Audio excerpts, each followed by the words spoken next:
Okay, I'm working on this 2012 Dodge Durango. This is the Citadel. It has a 3.6 liter in it, and we're going to be replacing the transmission. This is just a two-wheel drive, not an all-wheel drive. Now you notice the very first thing that I've done, I had to lift this up and put it on the ramps so we can get under here. Now I'm going to be cleaning this up a little bit under here before I get started. Get a lot of the dirt and grime that's under here, and I think I'm going to go ahead and pull this bumper cover that I got off too, because there's a lot of stuff up under here in the front. So I want to go ahead and just get started mixing up some degreaser, and we'll get that underneath, and then we'll start kind of spraying everything down.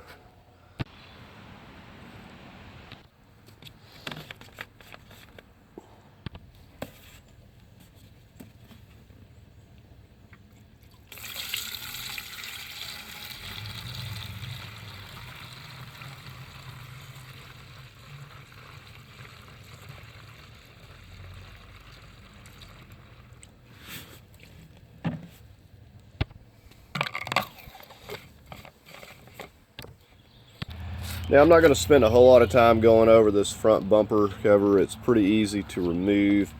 Clips in, got a 10mm on each side, and I'm going to be removing some of this other stuff because I'm going to be replacing the transmission cooler, and there's some leakage going on up here, and I need to figure out what's going on with that. So we're going to go ahead and just take the grill out here. We've got a 10mm on each side, and I think we've got like maybe one up top here. We're going to take this grill off, and where I can get in here and see what's going on. It'll make it easier to get to the lines and stuff too, and then we'll start cleaning it up. Okay, the two 10mm out on each side, this snaps down in here. It's always nervous when you're dealing with plastic because you don't know if it's going to break or not. But just to show you, you just got some clips that go right up in here into these areas. I'm going to take these little plastic pieces out here next so I can give you a better look at this. You can see what I'm talking about. So this is where the transmission cooler lines come into this portion over here on the passenger side. And if you look over here, you can see your AC lines are coming in here. So that's how this is set up now. I'm not really sure what is going on with it, but we're going to figure it out. We'll figure out if we want to put back the OEM or just get an aftermarket. So we're just going to get to spraying everything down here and just get all this cleaned up. Now that plastic piece that goes underneath up there, we're going to take that loose. I'm just going to clean everything pretty much from the back of the transmission here and just go all the way up.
Alright, we got it looking a whole lot better, so we're just going to let things dry up for a little bit, and then we'll start working underneath.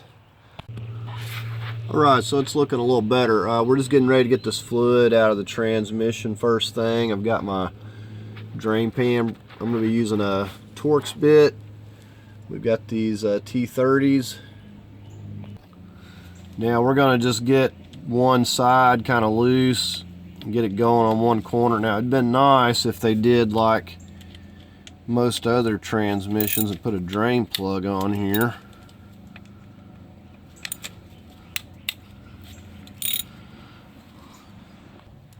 Now the way it sets, I know it's going to want to drip down at this end first, so this is kind of in the way here. So I'm going to kind of get it dripping from this corner, and hopefully we don't make a big mess.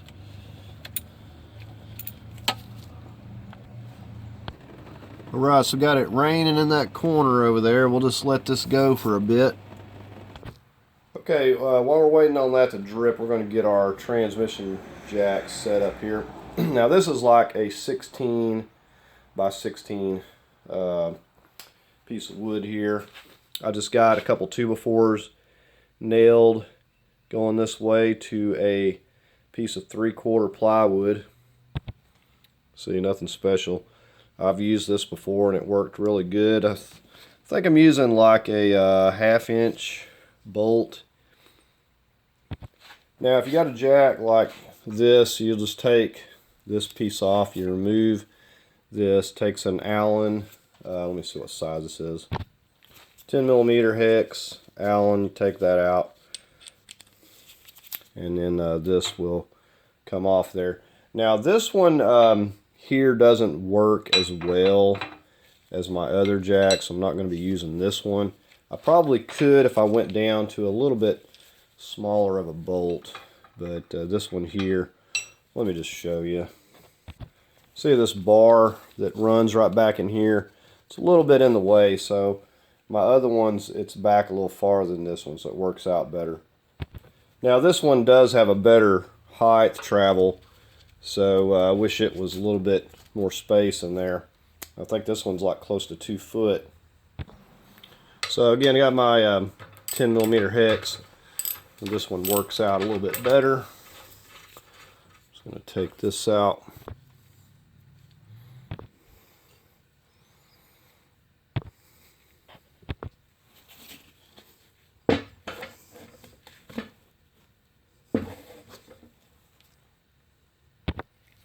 It's probably a 2.5 inch bolt. I'm not sure what the size is. It's bigger than a 1/2 inch. Anyways, we've got a few washers. We've got a little bit of a smaller washer I'm going to put in there. And I'll put that on top. Or bolt through there. Slide that down. Alright, so I'm just going to come underneath. I got to push up on that. Get my washer in place.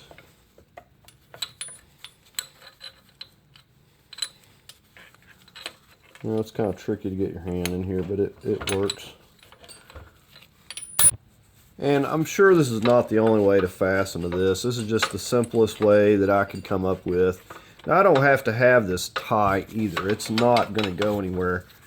You know, I just want to make sure that it's not going to be backing off. But you can see that we're pretty much up at the top of the travel, and right here it's clearing.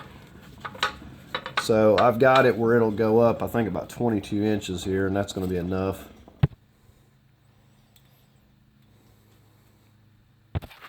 Now a locking nut would probably be better, but I will make sure that it doesn't back off. But as it is, I can swivel it and maneuver it a little bit. And I may go ahead and snug it up a little more because I don't like that it's got that much slack.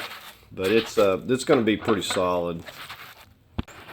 Okay, we've had it dripping for a bit, and you're going to have to do it in stages. Like you take the first 2 bolts out, drop it down a little more, you know, middle 2, and drop it down more, and then finally your back ones.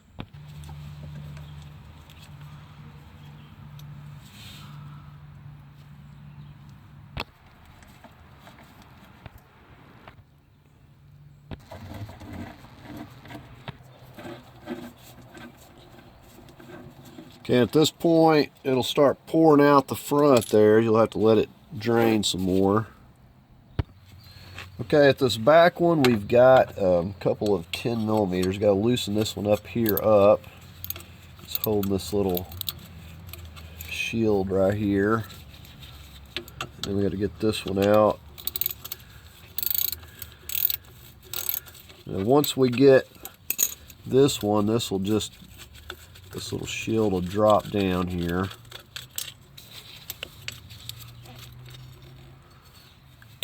See how it slips underneath that up there. Alright, and with that out of the way, we can go ahead and remove this one a little bit more, and so we'll let it drain a little bit more in the front as we're getting the rear ones. So you want to always keep a hand on it until you get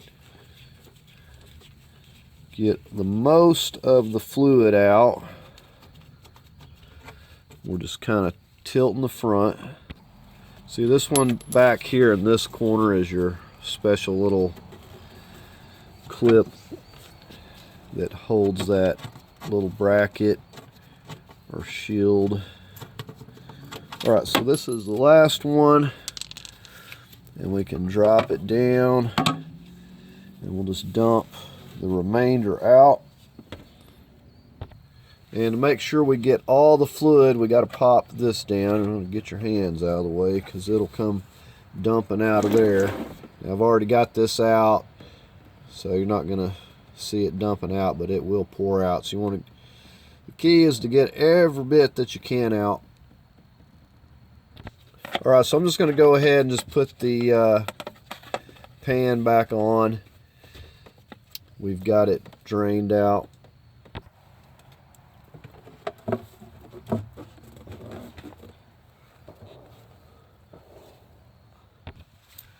And we're going to go ahead and disconnect this wire harness right here. Just grab that tab and give it a twist.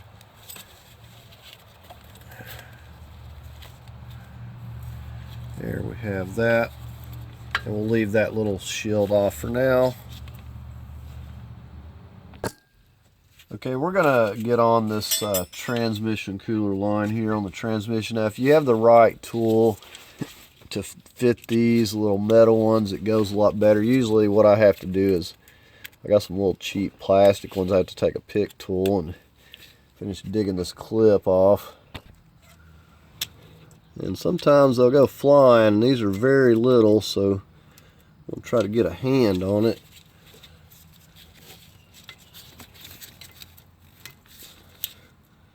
Okay, so there I have it. Just a little clip. And I'm going to get my pan over here, because this is probably going to want to drip. Now, there's another way you could take this here off too.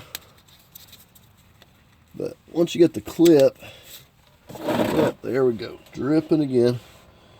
So once you get that clip off there, it comes off real easy. And you want to go ahead and just pop that clip back on there. Those are just so easy to get lost. So we'll get to work on the other one over here now.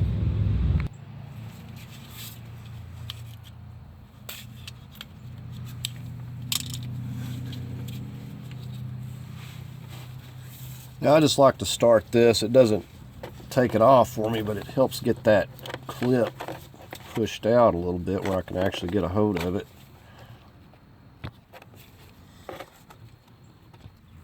Okay, and this clip is actually pushing off from the top there.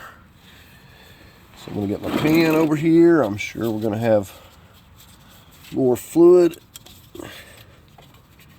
Oh, actually nothing came out that time.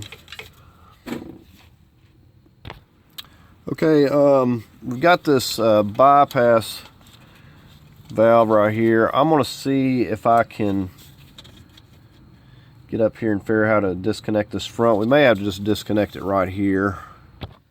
Okay, up here in the front, and these are pretty easy to get to. I just popped those little caps off, and we took our two little clips. We'll get the pan under here because this will probably drip as well.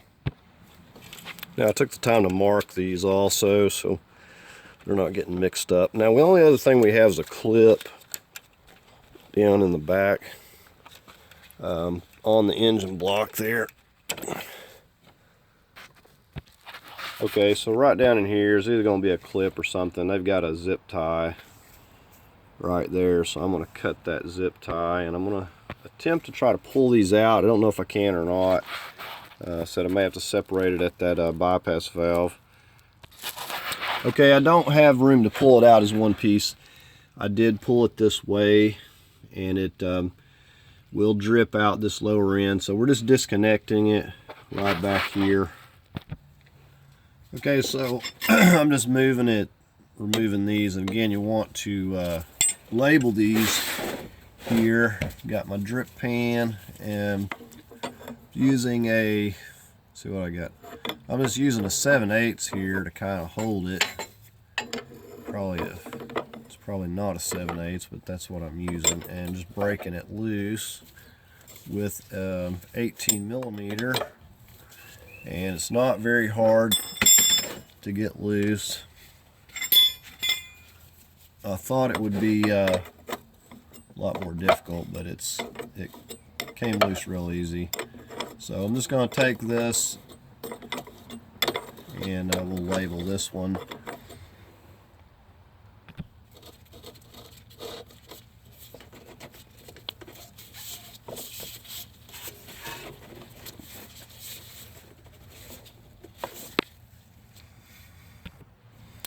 Alright, so I'm going to go ahead and get this upper one out. It appears to be kind of stuck together.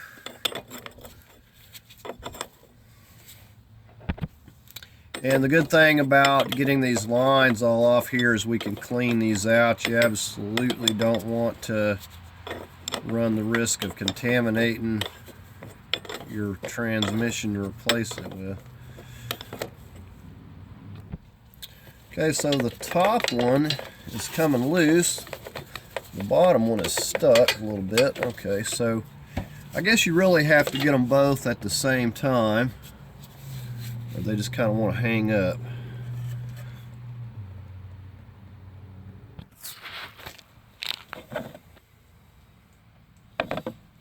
Alright, so let's go ahead and pull this one out the front now.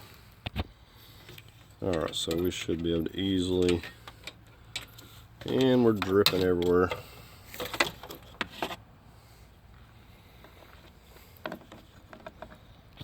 Now before we go to removing anything else, we want to come in here and remove this negative terminal on our battery, which is under the seat and has a panel.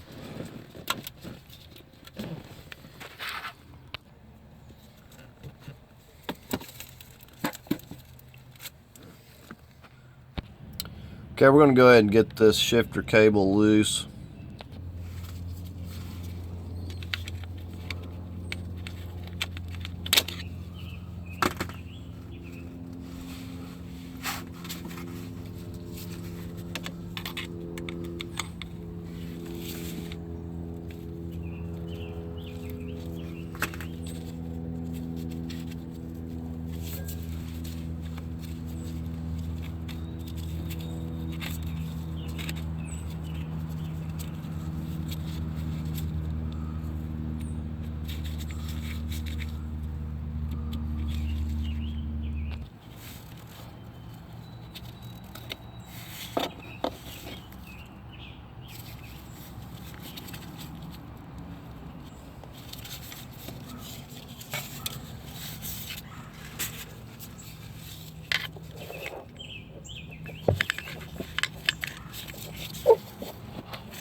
Okay, it's got our O2 sensor free. Okay, we're on the other side. This is a 10 millimeter for this dipstick.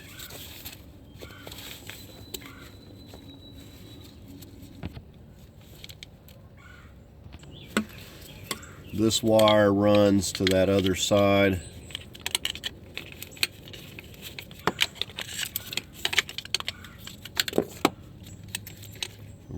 pop this loose right here as well.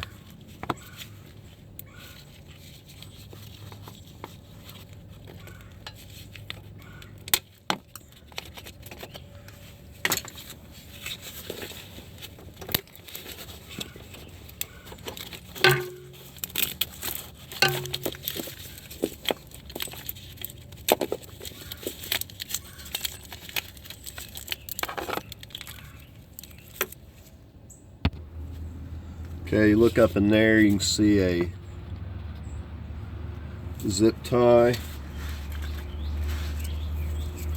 we need to get up here and free that up. That's on the dipstick.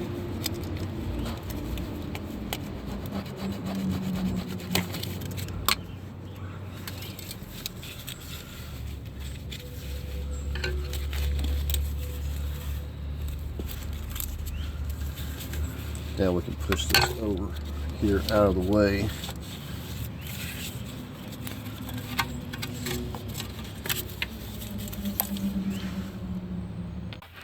Okay, so we've got a 2.5 foot extension, and we may be using the swivel on a few. There's pretty much not any of these that you cannot get to. It seems worse than it is, but we're going to start with the uppermost bolts. It's a 15 millimeter, and just using a little 6-sided. I've got an extended handle ratchet, and we're just going to go up and get the top ones first. There's a couple on the other opposite side that we need to get.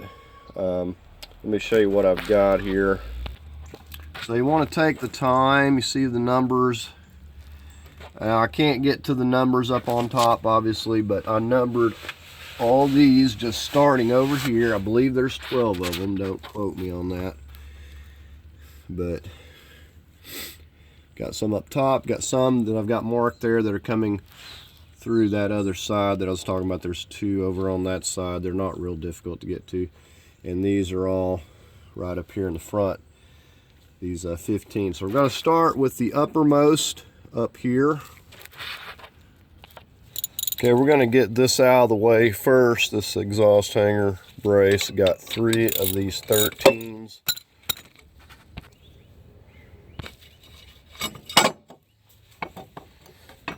And you look over here, it just slides right off. Just gets that out of the way.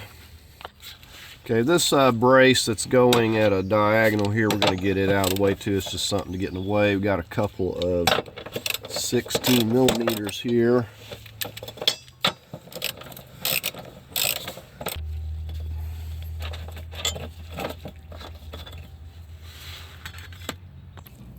Okay, we're looking at the top of the transmission here, and it's kind of difficult to see way up in here. You got to follow these lines. You can see you kind of go in between this big line and this line to get that one, and then you just kind of come over to the right, and those are the ones that are right up on top. And it's pretty easy to get to. Once you start feeding your extension up in here, they pretty much just will go right on. Just kind of rotate it and it will go right into place there. So they're not real difficult to get at.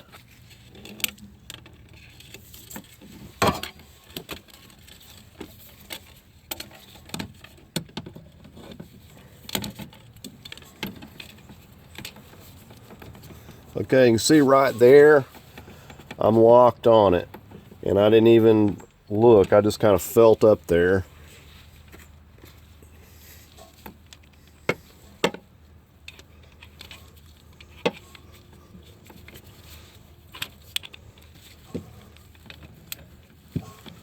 Okay, if I can get my ratchet on here. All right, so got the extended handle. All right, so we've got it moving. And I just want to get it completely free. I don't care if it falls down or whatever. I'll finish getting it by hand here.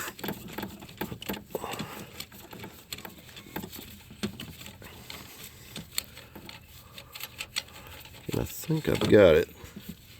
Let me see if it'll come back with me. Okay, so there's that one. So you want to, like I said, you want to number it, keep up to as to where these come from. Okay, so we're getting the one on the other side. All right, so we're locked on it there.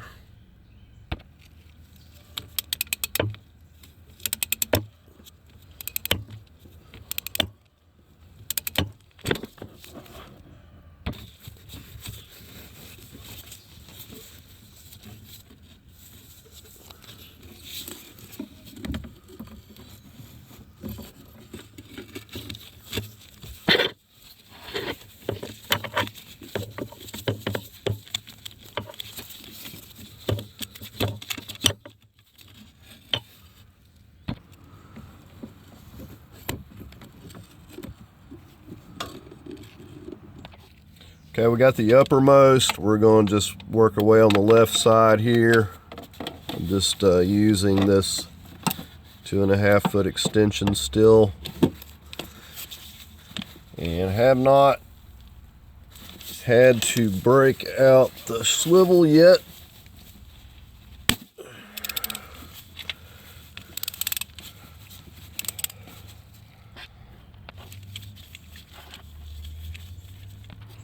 Again, I'm marking these as I go, so this is going to be number 10 for me. Because you never know if they're different lengths, and it's just a good idea to keep track of it. So we're going to get the one below that next. Now I'm going to leave just a couple of these on each side. Not that it's really going anywhere, but we're basically getting the starter out once we get these bolts. And we're gonna just get all of them but a couple, and then we'll get on our torque converter.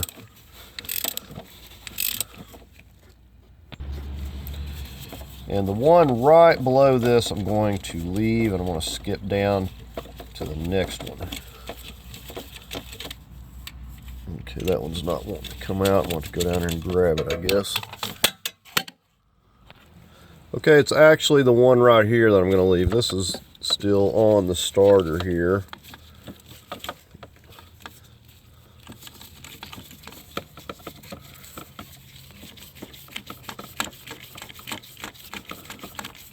And these are a little bit longer. Okay, that's got the starter loose. Okay, so we're going to leave that one right there. Okay, now these lower ones, I'm just using this 2.5 foot extension just because it makes it easier to get back here and get leverage.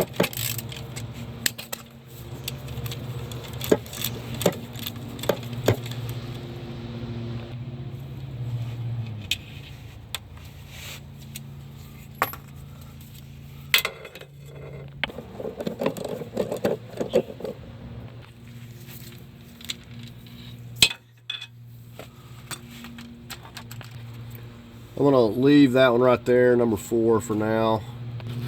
Okay, this next one is also the bolt that holds this dipstick along with the little 10mm, and it's kind of hard to see it from this angle, but I'm going to get back here and get my extension on it. I'm just going to remove it pretty much the same way. But once we get that one there out, that 15, we can go ahead and see about disconnecting this dipstick. Okay, now I actually had to utilize the swivel here. The only thing about the swivel is you just have to kind of place it by hand. But the dipstick tube is just kind of right in the way of getting a straight shot at it, so not a big deal. I did put a little bit more length onto my extension here. Let me show you. So we're coming down here like past this support for the transmission. Just coming right up through here.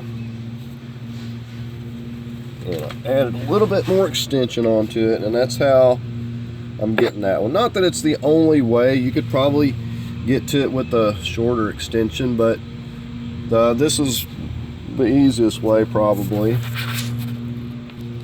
And there is that bolt. And so this should be free.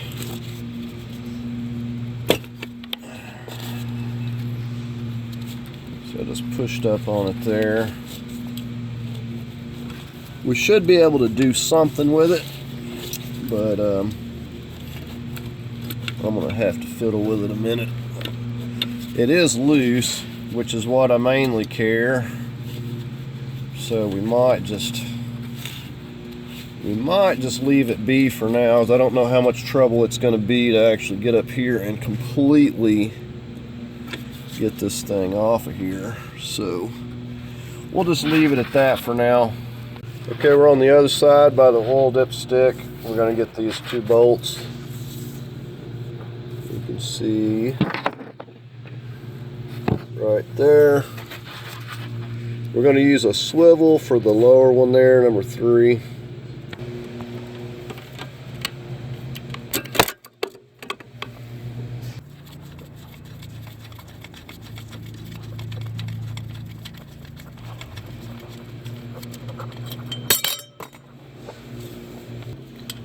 So I guess that one wasn't holding anything, it's just a dust shield, so you don't have to remove that one. So I'm using a ratchet wrench here.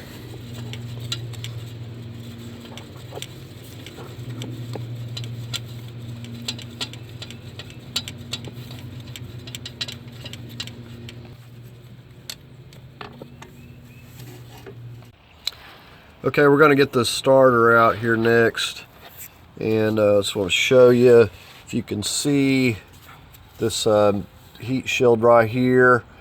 It's being bolted in. There's a bolt on the top of this motor mount that goes through that heat shield, and there's a 13 on this side, and we have to get that before we can get the starter out.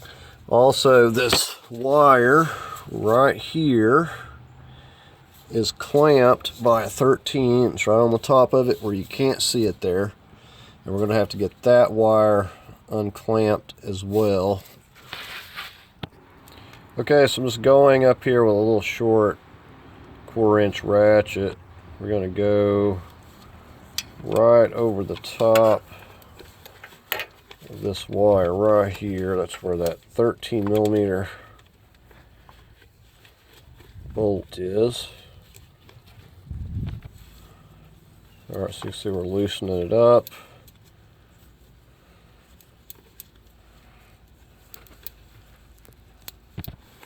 Very difficult to see from this angle, but there's that 13mm, and now that wire is loose that was clamped to the transmission. Okay, what you're looking at here, we have the starter, and then up here is this heat shield, and I got to go way up here, and I'm going to use this little 1/4-inch with a 13 again, and we just kind of have to feel. You ain't really going to be able to see. Just kind of run your hand up there and feel for it, and start loosening it up. Shouldn't just be terribly tight. Okay, and we got that one loose.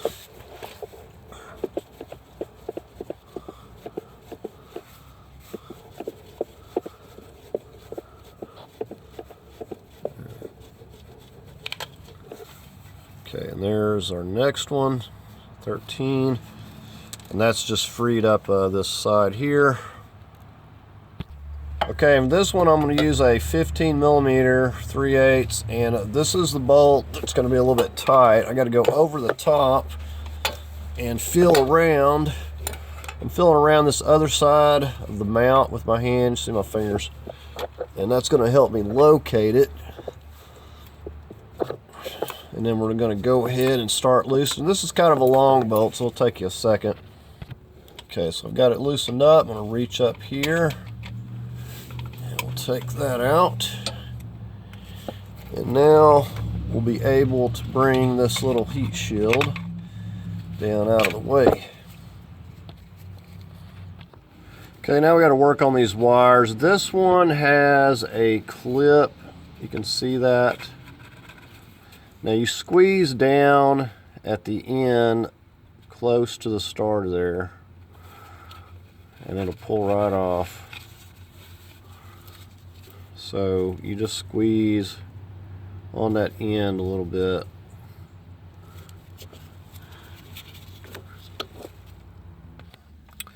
Okay, so you can see right here is a 13mm nut, and I'm just using a 13mm ratchet wrench. And once you get it, you're going to have to hold it to break it loose. Once you get it loose, you can switch around to this end.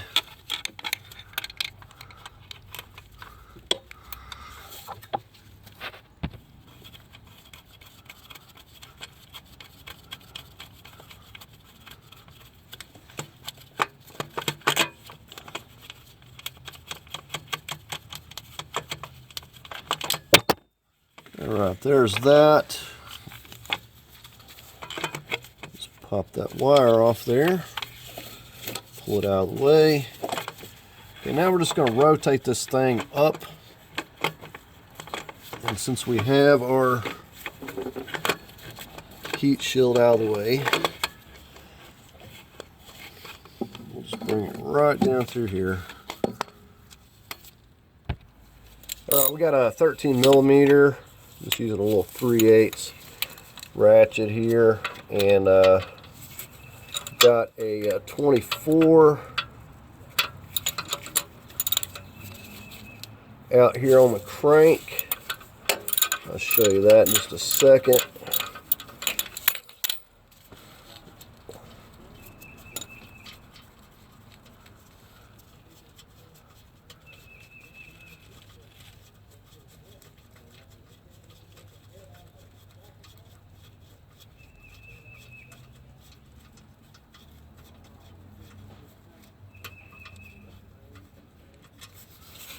Alright, so there's that first one. I'm just set up out here on the crank. I've got a 24mm ratchet over here, and we're just cranking it around and using this to hold it, and it's staying pretty still. Alright, so just getting on the next one. And these haven't been too terribly tight.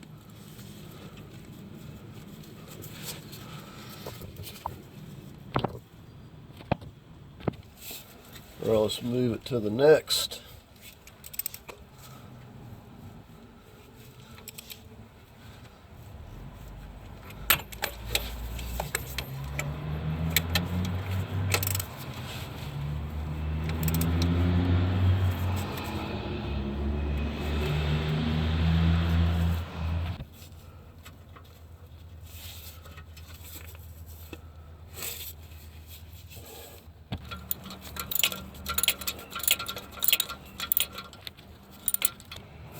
And you see there's two right there together. Alright, so I should have 6 of these all together. This is the last one.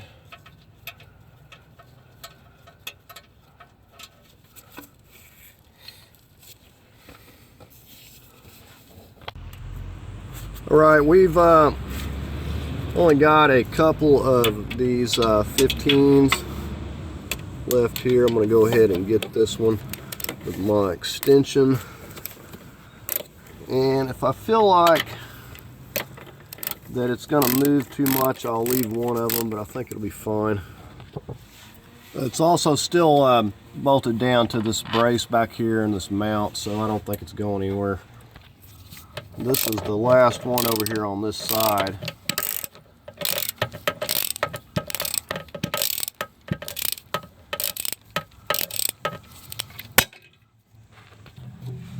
Okay, we're going to get on this axle here. We're using a 8mm hex. These will be pretty snug. And they also have this little piece here.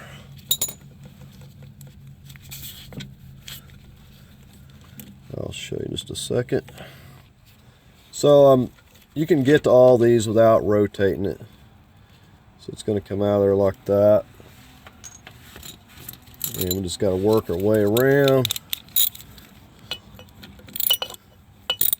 Once we get all of them out, we'll be able to pull this out of the way.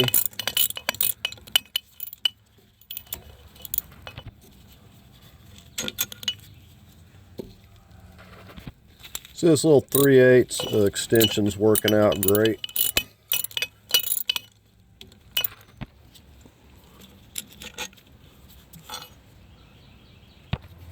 And we might support this with something, but for now we're just going to set it aside here, and this should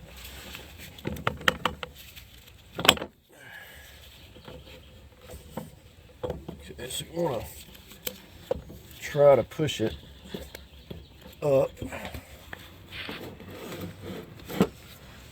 And they got rebuild kits for these. I've done one of these before, but it's been a while. So there's what that looks like.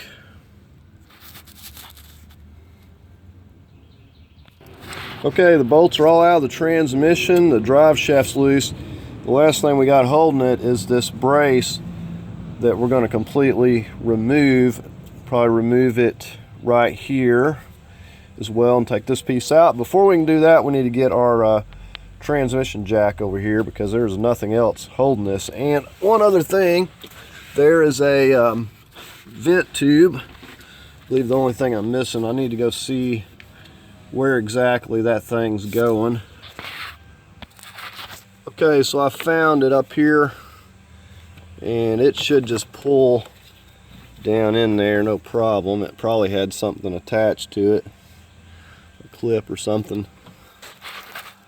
All right, ready to get our jack under here in place.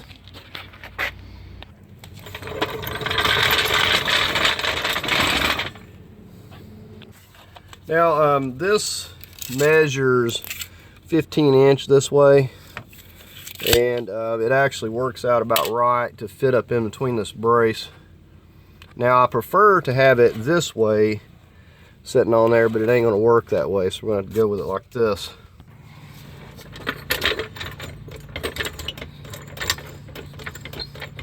I'm just going to get it up here and get a little pressure on it.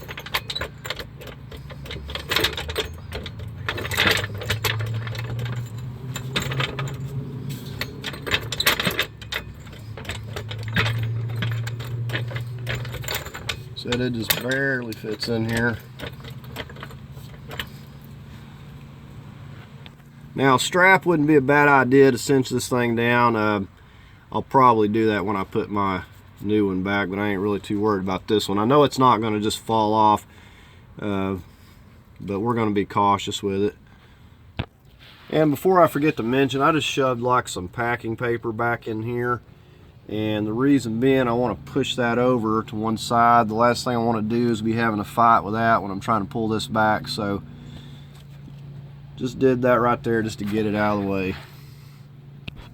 Vent tube is pulled down so it doesn't get hung up. Right here we've got a brace that ties into this support for the transmission. We just got these 16s that are holding it. This piece right here, we're going to remove this piece, and then we can get to the bolts that are actually up under that other part. So we're just taking these right here completely out.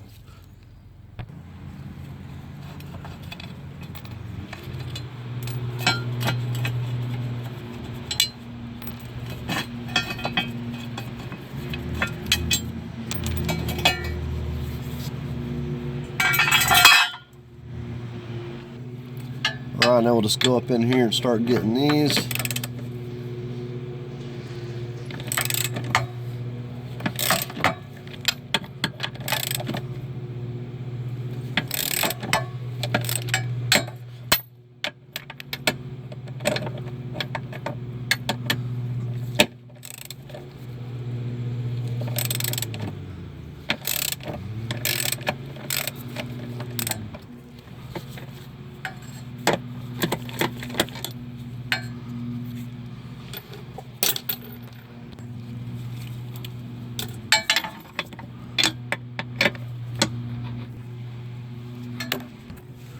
Okay, we're over here on the passenger side. We're just going to get these. Now once we have these out, now the jack has pressure on the transmission.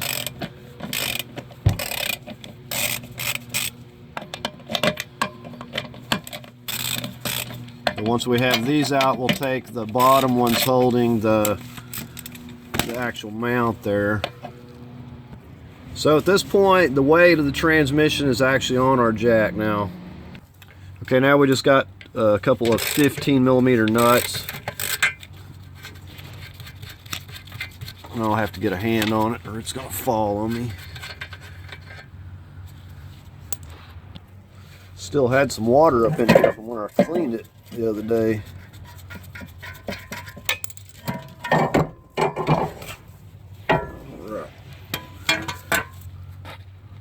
Just put your nuts back on here so these don't get damaged. I think we'll just leave that mount on there for now. Here's this big bulky piece. It's amazing how you can do so much cleaning and it still be so dirty. Okay, you can see we got a little bit of a gap up there now. We're gonna just start wiggling this back because we got to get it back, you know, a little bit. So that's looking pretty good right there. Now I don't know how my weight distribution is here, so I'm gonna have to be cautious and probably keep a hand on it here, but I've got it pulled back there. As you can see, that's far enough to clear our dowel pins. I'm gonna try to lower it. It's gonna have to come down a little bit here. Let's see what it's gonna do. If I can get my jack to cooperate here. Okay, so I lowered it down a little bit. I'm just wiggling it. You got to get it back enough to clear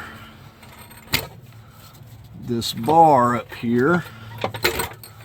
So we're going to have to just slowly move it back, but it's moving no problem. Here's a view of it from up here.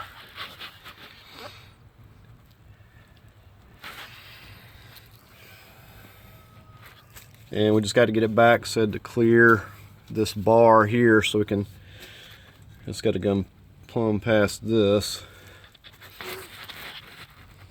I'm over here on this other side. Now one of the things I had forgot was to push this dipstick tube on off of there. Trying to kind of get it out of the way a little bit. So I'm just on this other side. I'm kind of pulling it back here, watching this, and I mainly want to watch the weight. If it's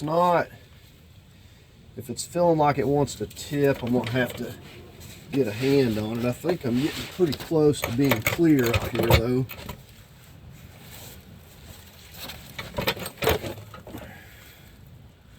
Let's get back on this other side where we can see a little bit better. Okay, so we are clear up here.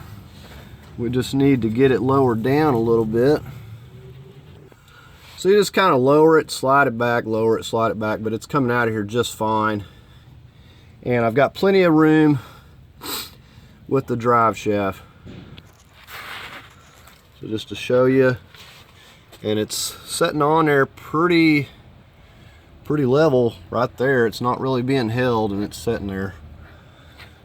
And the drive shaft is just over here, kind of out of the way, and it will move where I need it to.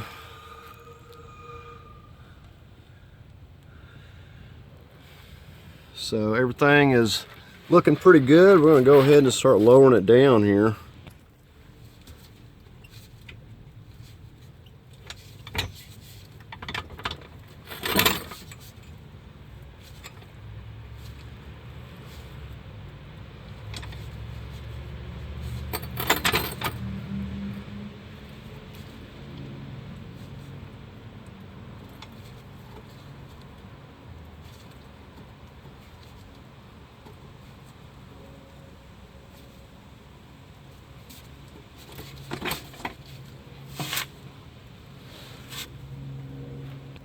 Well, I'm setting down about as far as I can go on my jack there, and the next question is, do I have room to roll this out from under here?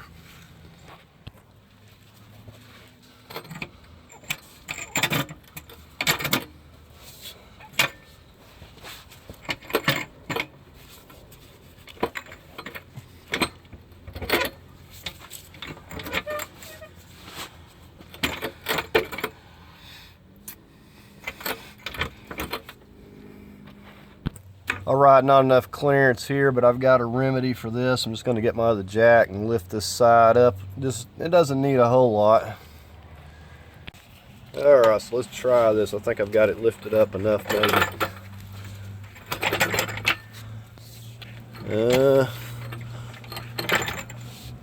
Have to go a little more.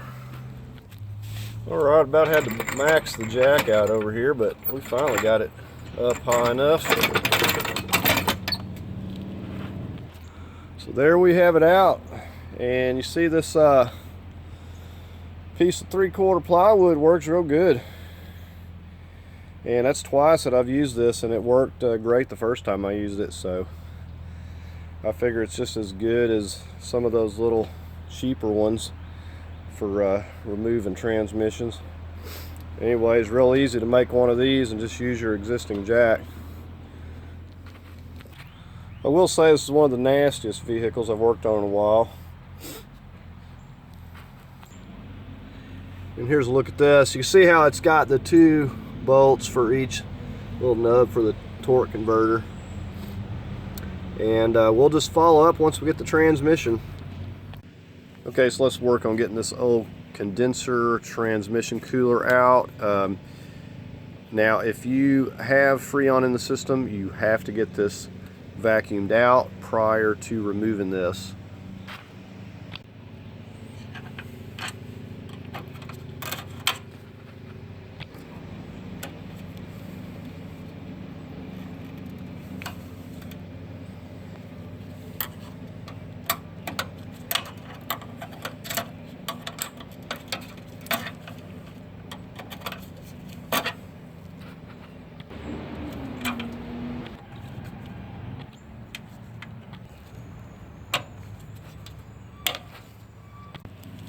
These 2 are 13s.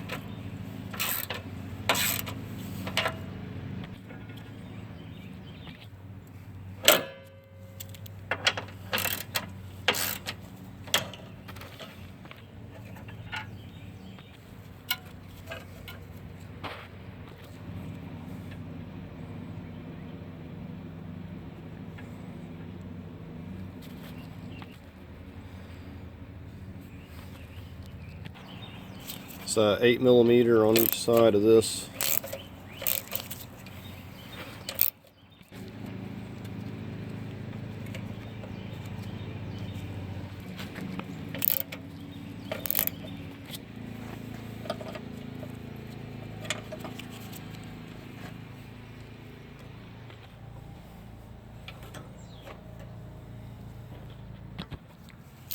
These are 10mm for the horn.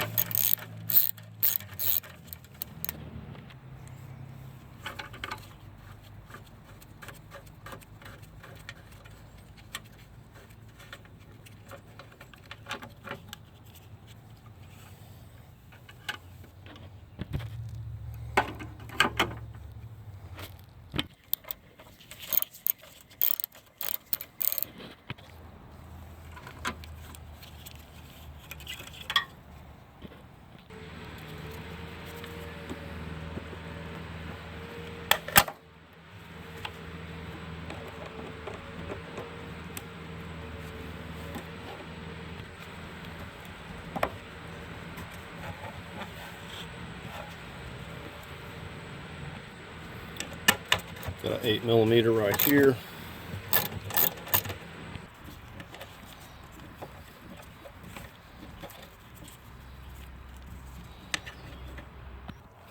Okay, and we've got 3 10mm. We're going to get this back here first.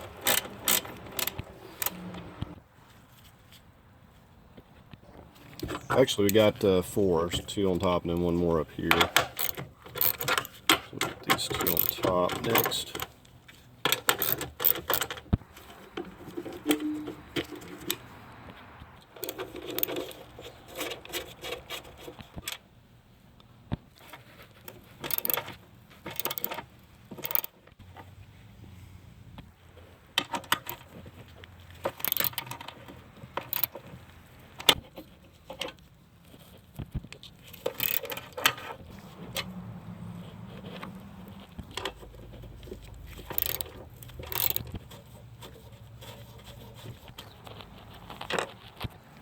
Okay, just going in here and getting this 8mm.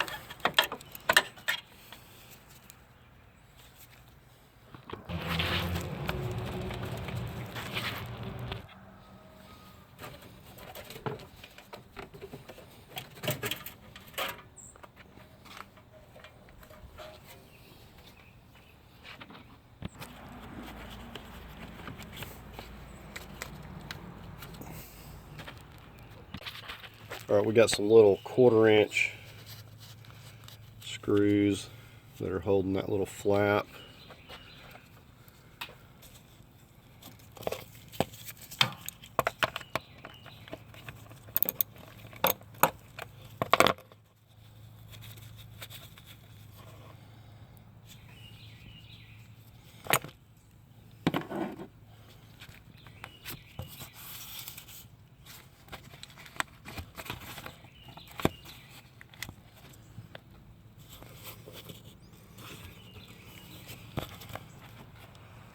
It should unclip.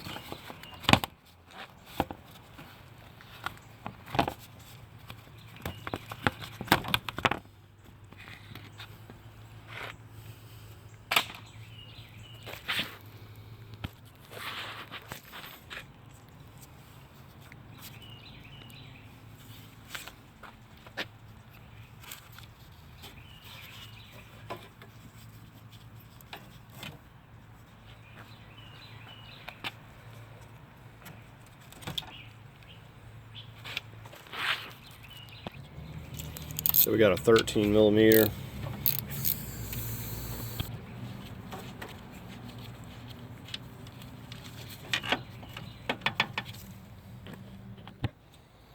Okay, it's only clipped here, so that's unclipped. Just lift it right up out of there.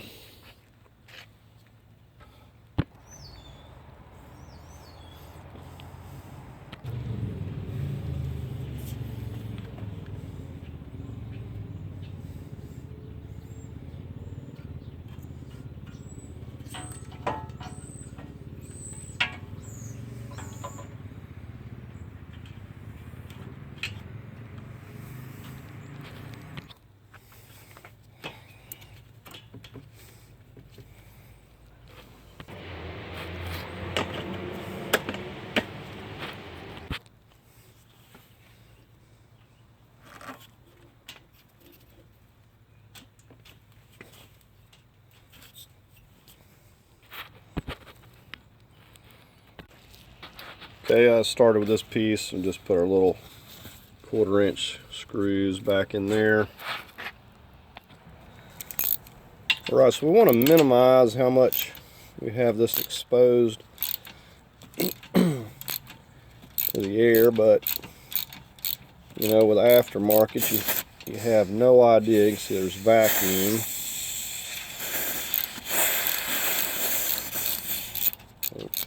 Pressure or whatever, but you don't know if the thread's the same to use the stud off the other one. So this is the one, takes a little Torx. Alright, it fits, so that's lovely. It's a T25. Just want to snug it up a little bit. Now we're going to have to put some oil back in here because I don't think they put it. And you always lose a little bit. You know, you need a couple of ounces, and usually the oil charge cans will have that. And you'd also want to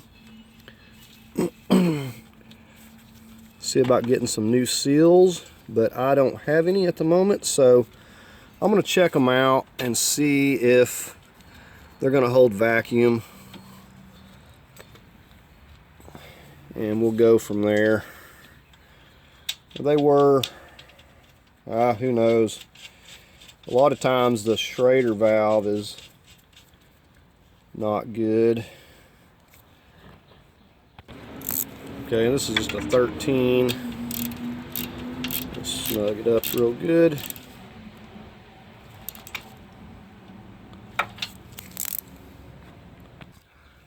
And we've of course got those marked. We're just going to start setting it back in. Got the other ends taped up so they're not getting damaged and nothing can get in there. Now I ran alcohol through these lines and blowed these out really well, and also put a little bit of dielectric grease here, transmission fluid, something. There's a seal in there, don't want it to go in there dry or tear it. So just got it fed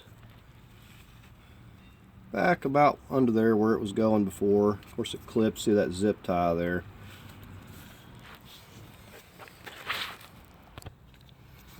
The clip is on there already.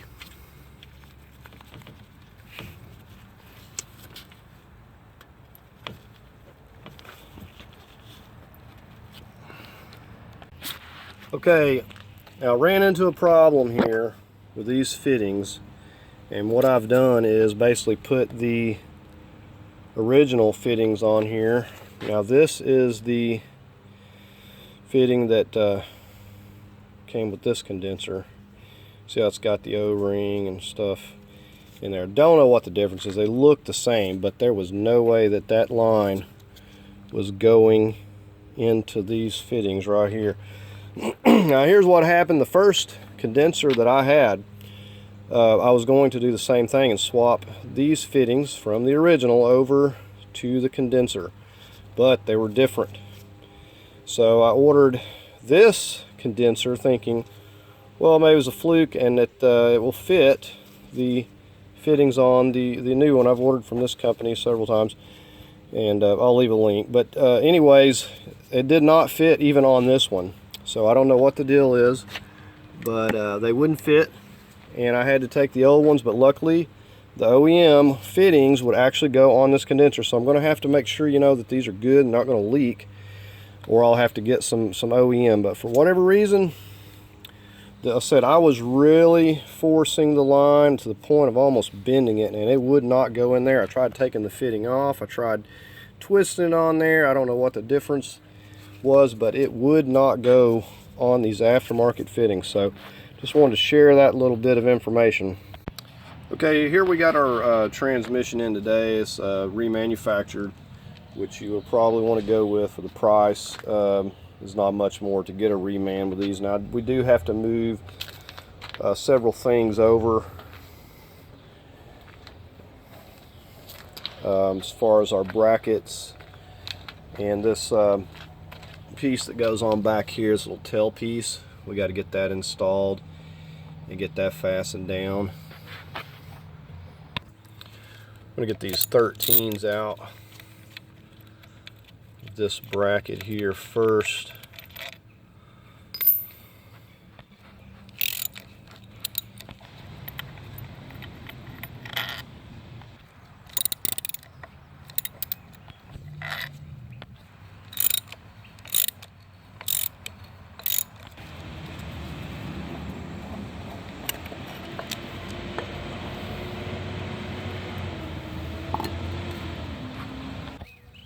These are 13s as well.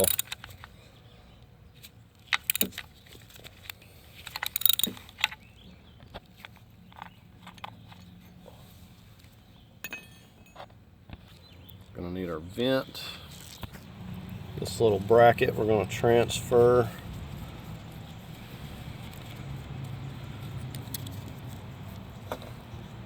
We're also gonna need our fittings. This 15/16.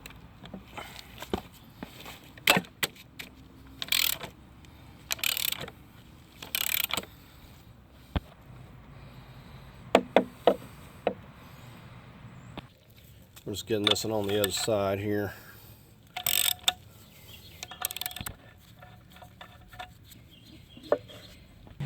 Okay, now we need to get on this piece. We've got to go in here and uncrimp that nut first. So you're going to need a 30mm for that nut, and these look like that. So basically, you know, an axle nut socket. We got a hammer. You're going to need a kit something like this with all these various punches and tools that you can get in there and try to uncrimp that. Okay, so the other problem that you're going to run into here is that if it's like where I'm at, this particular nut, and I will leave the part number and a link, but it's on back order at the dealership. Don't know when they're going to get it back, so this is not a reusable nut, because once it's crimped and we knock those crimps out, it's going to be damaged and we're not going to be able to reuse it. I would not want to reuse it, so I had to order one. I don't know how long it's going to take me to get it, so this is something that I wish that I would have kind of realized in advance, so that's why I'm sharing this information. If you're going to be getting a replacement transmission like I've got over there, you're going to be having to swap this tail piece over, and you want to go ahead and get that nut ordered ahead of time. Now I'm going to kind of go through removing this and getting it on the other transmission, but this also gets torqued to 147.5 foot-pounds. I'm going to torque it to like 150. It's going to be close enough for my torque wrench.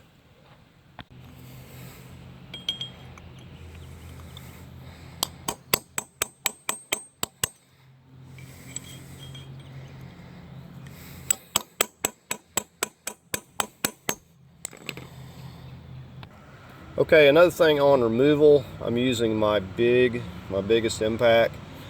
Not to say that you couldn't get it with a breaker bar, but the problem that I was having was holding the transmission from moving to be able to get the force.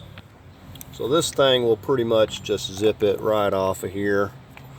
So I've got it loose already. Let's see what this thing looks like.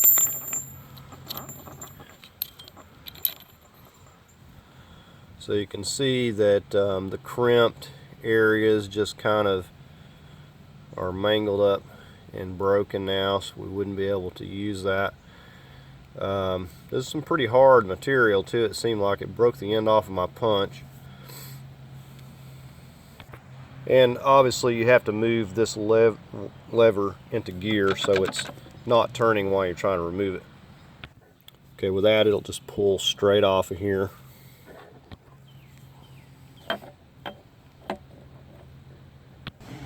So there's the seal that, so it's already new on mine, and then it has its own little seal or something here that kind of rubs on that. So I'm just going to clean kind of this end up a little bit, and then clean this out in here and move it to the replacement transmission. Alright, so we're going to get this installed. I've got this cleaned up and just kind of like re-oiled it, don't want it rusting, and wiped it down. What I'm going to be using on this seal here, you could use transmission fluid. I'm going to be using some assembly lube. I'm going to put it all around this.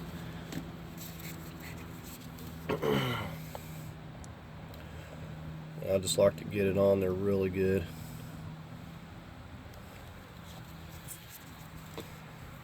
I know it's going to be really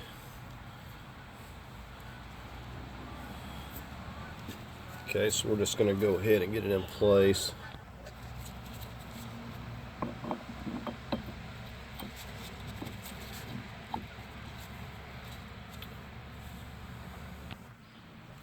So what I'm going to do is I'm going to use this old one, and you might want to file those burrs off, but I'm going to use this old one just to hold it in place. I don't want this tail piece falling off, because like I said, my other one is ordered, but it may be a week, it may be 2 weeks, and I want to just try to get this together. So I want this to go on here and just kind of hold it in place for now. Now once we get our new nut in place, we're going to have to go in and knock these edges back over, crimp them down, and that's probably going to be fun in itself, but that's what has to be done. And to do that, I'm going to be using this blunt, like pin punch. Okay, I'm going to be leaving this mount and bracket off because it's going to make it difficult for me to get in here and put my new spindle nut there. I just got a bolt going in here, got it hooked up here. We're just getting ready to move it over to our jack. These fittings, we're also going to leave these out because this will continue to drip, and we're just going to leave this in and the fitting on the other side. I can put those in after it's in place. Probably the only thing I'm going to fit before lifting it in place may be the vent. So anyways, just getting ready to lift it up. That's how I got it hooked up. We're going to set it over on the jack.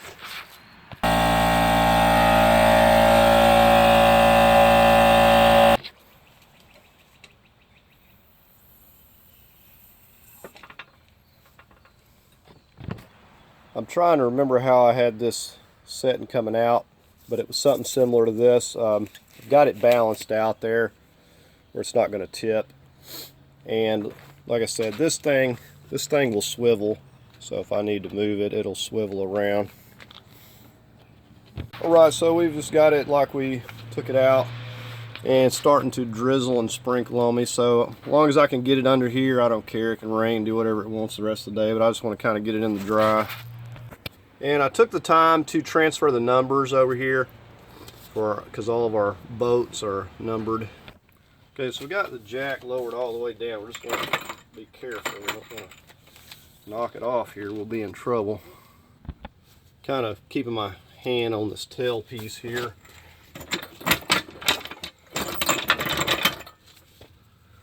I just want to get it under enough where we're going to be clear. We'll go ahead and lower it. So it looks like we're all good. We'll take it on down a little farther. Kind of had it out of position, so I lifted with the jack up here and kind of moved it and wiggled it around a little bit. So I think I've got it pretty well lined up now. So I don't really have anything in the way. I'm just going to have to get this lifted up here a little bit. And we're going to rotate. Like I said, this will spin. One thing I forgot to mention is cleaning the face of the transmission. And I'm not going to be worrying about the rear main seal at this time. I know everybody, likes to replace those, but I don't really see any leakage. I'll deal with it when the time comes. But it is a good idea. I'm going to go ahead and take these clamps off here, and that way I'm not having to remove these. And probably the most difficult thing is going to be dealing with this drive shaft back here getting in the way, but hopefully it's not going to be too much of an issue. But I'm going to clean up the face real quick and take those clamps out that are holding the torque converter. Okay, I want to show you something. Look at this. This is the transmission we took off.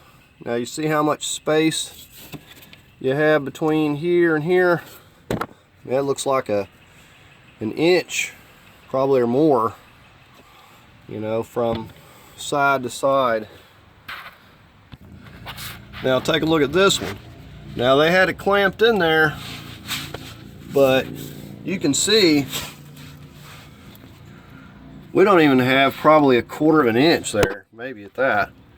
So when you try to go up here, by the way, I cleaned the surface, you're not going to have the space for your flex plate. So you're going to get it all in place, and it's not going to go, not going to work, and you're going to be having a really, really bad day. So you want to make sure the very first thing that you check this. And this is not seated, by no means. It is not seated where it needs to be. So it needs to go way, way on back. We need to go back another probably 3/4 of an inch here. Now, you just want to spin it, and you got to go clockwise here. And you're going to have to push in and spin it, and you're going to have to spin it until it sets on down and seats. And ever how long that takes is how long it takes. I'm just kind of holding one hand. This is, and if it does not seat, then we got a really big problem. We don't need to go any farther. We're just gonna have to push it and twist it. I said I cleaned all this up all around here. Once we get this seated, we're gonna put some grease around this and our little alignment dowel holes. Put a little grease there. Okay, so once you get this seated, it should look something like that. I think anything over an inch is usually a good rule of thumb. But now, sometimes these torque converters do not want us to seat, and you may be spinning on them forever. And in that case, what you have to do is take that torque converter back out and just make sure you lube the seal up, transmission fluid. You know, put some on the splines too, it ain't gonna hurt them. And just kind of rotate, stick it back on, and then usually it'll go right on. So don't know why, just will. So if you don't have any luck seating it, because this should go on down there 2 or 3 clunks and seat properly without very much trouble. So if you're spinning on it very much, you're not going to get anywhere. Just take it out and reseat it. Like I said, we're going to make sure we put some grease in here and those pins. Just going to go ahead and do that, and just make sure you clean that surface up. You know, check it for nicks, burrs, dings. If you have to, take a file, flat file to it. Same thing for the surface of the transmission here.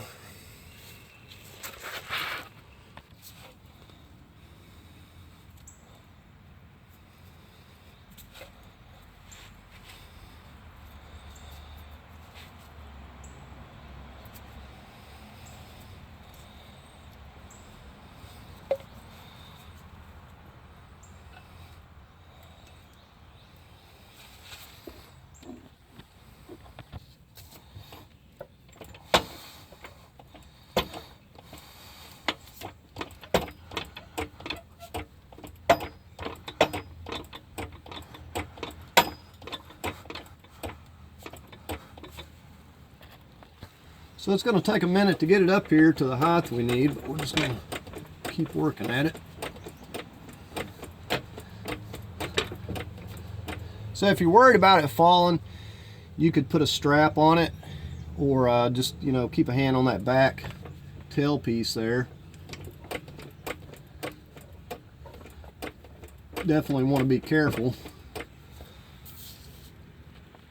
So I would probably, you know, recommend a strap, but I don't feel like I need one here. I'm just gonna be careful. It's just something else I'm gonna have to remove, but I'm just, you know, working it up. And like I said, I can move this jack. It will slide some if I need to slide it, but I've pretty much got it where I need it. And then this here will rotate a little bit. You know, I can turn this here, so I have adjustment. Okay, I just put a piece of cardboard here so I'm not hitting anything. Now keep an eye on your transmission dipstick on that other side. It will try to get in the way, but we're just inching it up. Now one of the problems I can tell is my back end is way higher. I'm not exactly on this transmission the way that I was before, so I'm probably going to have to get it up here and set it down and readjust my jack to the front or do something different.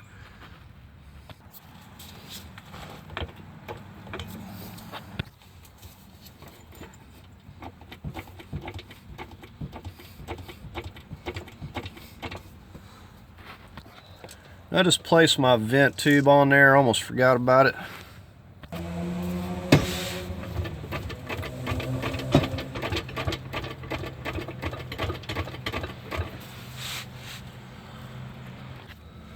Okay, here's what we're looking like back here. Now I've gone about as far as I can go back here, so I'm going to have to grab this tail piece and tilt it, slide it up on my cardboard there, and try to do a readjustment. I think this said it was like 250 pounds, so it's not real light, but it's manageable.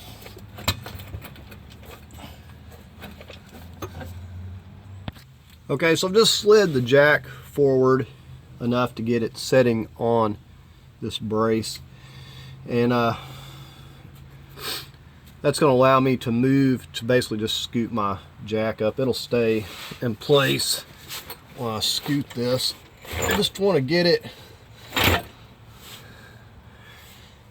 where, this is looking a lot better actually where I've got it here.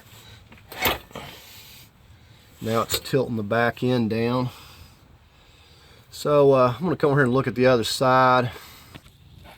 Okay, so here's where we're at back here. This is actually leveled out once I had it setting up there.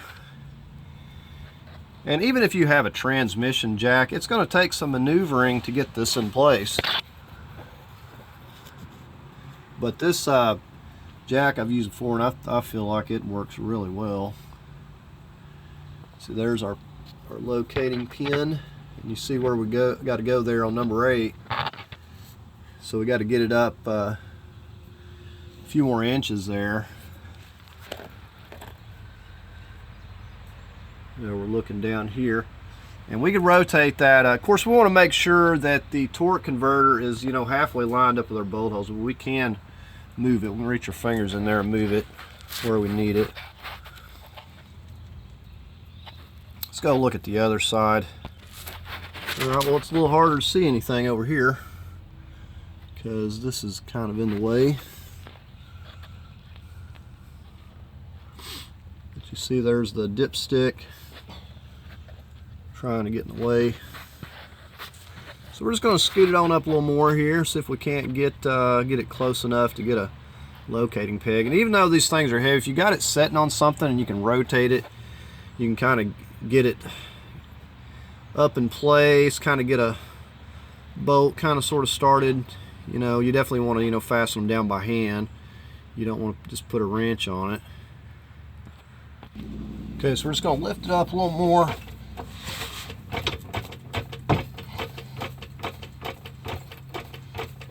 And we'll proceed to scooting it up here.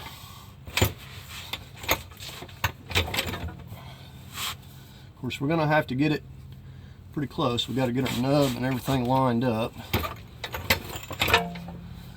Alright.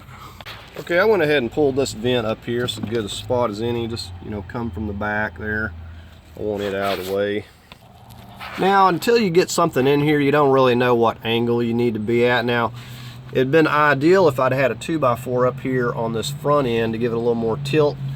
You see, all I did was just stuck a 2x4 in there and then stuck one right here, and I've kind of got it where, kind of sort of where I need it. It's still not exact. It's still cocked a little bit, but I can lower it and lift it. I just want to give you a view of this, but so I'm gonna have to like lower the back end here, but I've got it pretty close and it's not too far off on the other side. But I just kind of got a 2x4 setting on that brace there to kind of give me this angle, because I was not at the right angle. Okay, you can see right here is our alignment peg.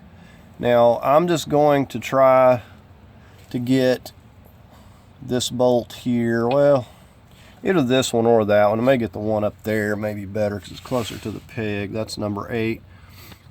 Let's say number these things because they are different lengths, and I'm not putting any medium Loctite on it yet. Once I get it pulled up to where I need it, then I'll worry about that. Alright, so I'm going to have to shift it, and this thing, I said, it will move. You can move it a little bit by hand and rotate it. Now number 8 up there is not going to bolt it to nothing because I don't have the starter on there yet, but what it does is it kind of gets it into position a little bit more. And this is my one that goes below that. I'm going to kind of just thread it a few turns and I'm going to go to the other side. I'm just threading it with my hand, not a ratchet. Okay, this is where we are over here. A lot of stuff in the way, but see, we're like right there at it. We just need to kind of get that bolt started, a few threads by hand. Okay, the next thing I've done is come back over here on this side. So the oil pan, you come back on the back side where there was that little dust shield. and I've just barely kind of started that one, a few threads by hand. And so it's easy to move this transmission around when you get it set here. Now obviously I don't have the alignment just right. It's like it's going to have to be tilted down a little bit. You know, the main thing is to get enough turns where it's going to hold things and start lining the alignment dowels up. So like we got it on this side, we've got it barely starting. See, it's not perfect. We got a bigger gap at the bottom, so that tells us that we need to lower the jack a little bit in the back so we can close this gap up, and then we should be able to just start pushing it forward.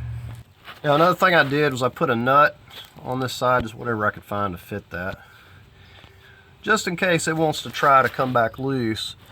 You can also run a bolt with a nut like that just to kind of keep it from going anywhere. Alright, so we're just going to lower the back end just a little bit. We just want to try to get that gap even. And we get the gap even, we should be able to get back here and start pushing on this and get it to go even farther. Alright, so you can see I pretty much got it all shoved up on this side. So I'm just finger tightening it. I got that alignment peg on there. And we're gonna just finger tighten this as far as we can get it. And then we'll go over to the other side and we'll just kind of scoot it on up a little bit.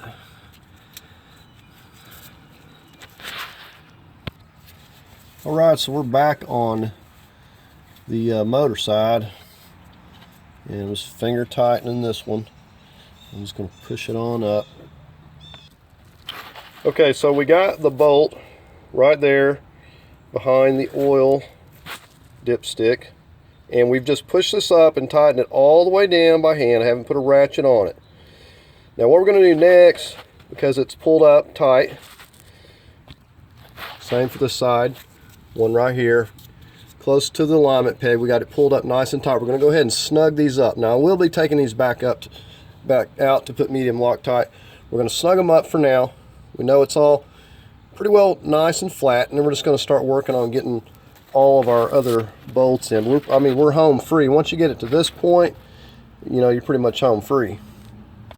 Okay, now once you get these two snugged up, I want to point something else out before you go any farther. What you want to do is reach in here with your hand and just make sure, because you can feel the torque converter, so make sure you can rotate that with your hand. Of course, you want to make sure that it's in this window, you know, where the bolts are going to go in. Try to get it there, but just make sure you can rotate that with your fingers freely. Now if you can't, then you might have a problem. You know, you probably don't want to go any farther. You want to make sure this is not hanging up, because if you didn't get it seated properly, you're going to be taking it all back out. So I just kind of like to do that before I even go any farther. So I know it's spinning freely by hand, so there's going to be no issue. Okay, we're just got the jack supporting it for now. Okay, we're getting ready to get these two top ones, and I've got medium Loctite on here. And if this doesn't work, I'm going to get my magnet. We're going to attempt to do it this way.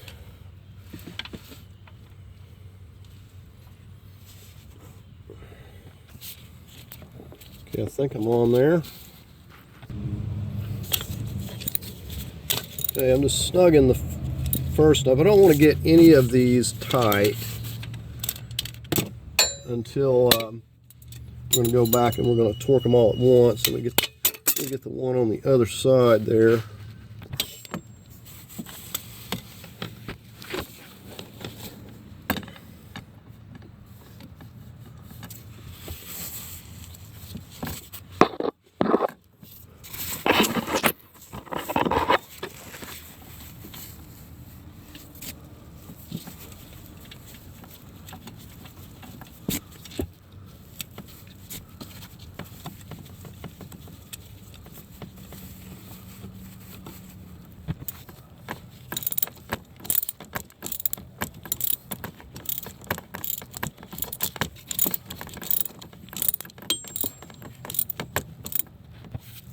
Alright, so we got the two difficult top ones just snugged up. We'll come back and torque them. Okay, this transmission's not going anywhere at this point. I want to just get these two lower ones here. I'll support it once we get to all of these. Now make sure you can hand thread all these before you just go to taking off with a ratchet.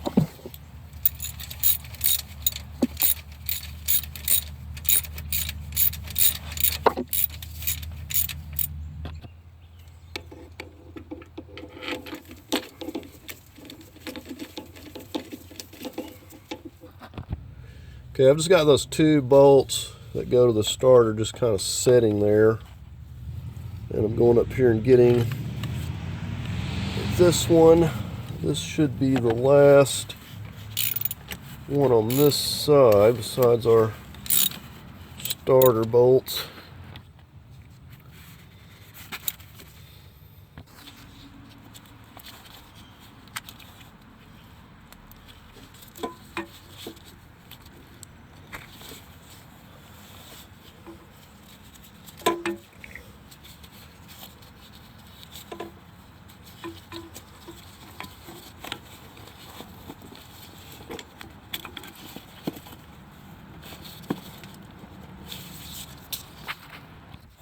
Okay, I guess it doesn't like to go on with it on the pipe, so we just took it off. We'll feed it in here first.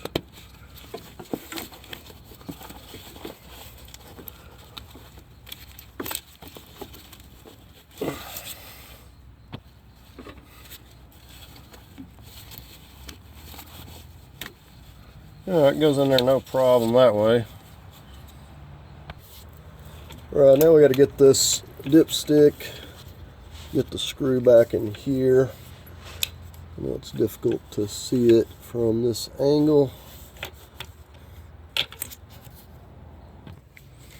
So you got to also pull that dipstick bracket over into alignment because it ain't just going to go exactly where you need it.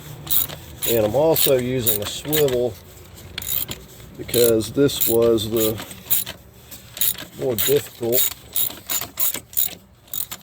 Alright, so we got that snugged up. And I think we're just going to start torquing with this one because it's the, I think I've got heat shield on the other side. And that is not a big deal. So I think we're going to start torquing with this one. It was the more difficult one to get to. Alright, so we're going to go 35.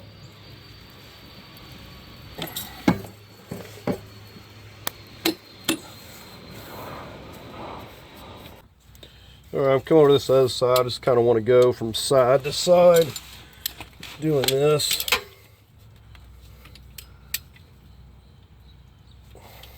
And we'll, of course, just kind of go around and double check everything.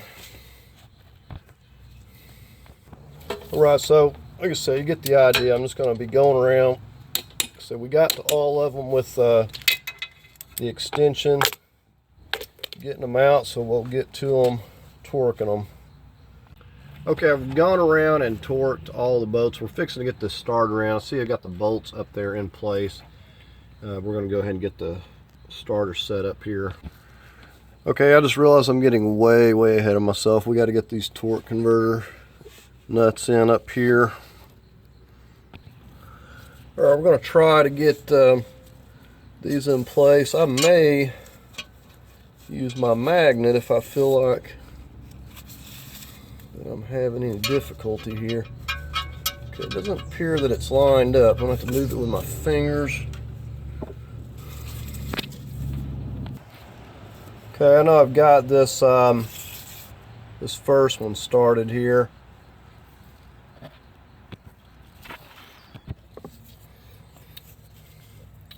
Right, so getting the second one in here.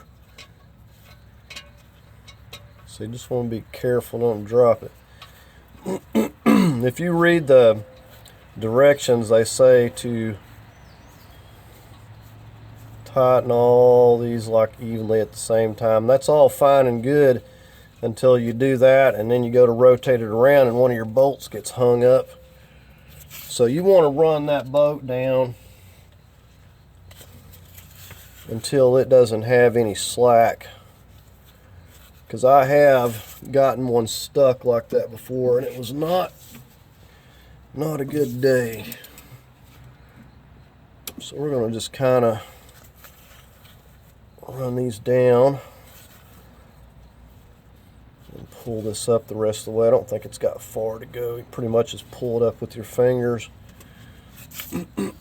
First two, I'm just running this down with a little 1/4-inch screwdriver. So you want it run down and then you want to back it off to where it's just kind of loose there, because you might have alignment issues. Now I don't know what I'd said the first time. This crank bolt out here, I think I'd called this a 24. That is a 27, like the biggest one. And I'm just reaching up here and just, you know, rotating it.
Alright, so we've got 4 of them almost in, so I'm just going to rotate it around and get the last 2, and then we'll come back and torque them.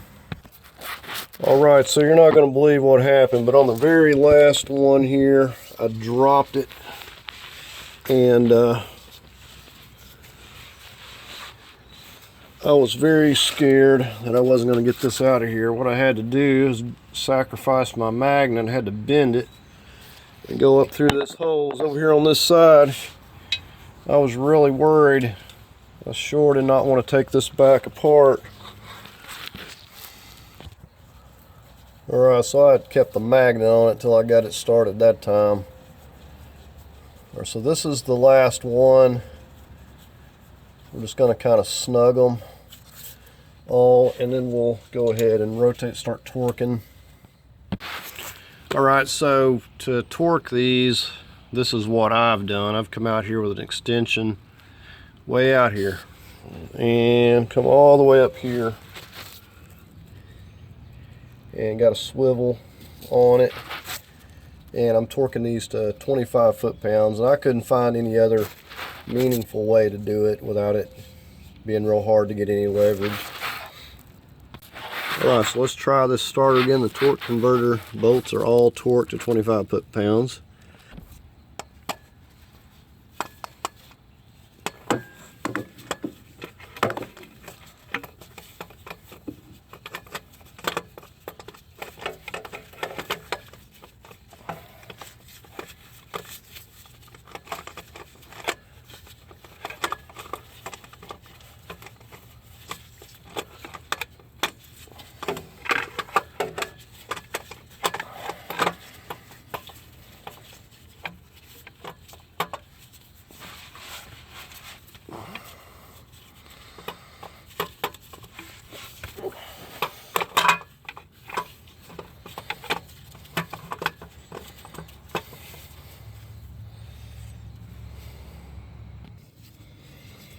We've got our medium Loctite.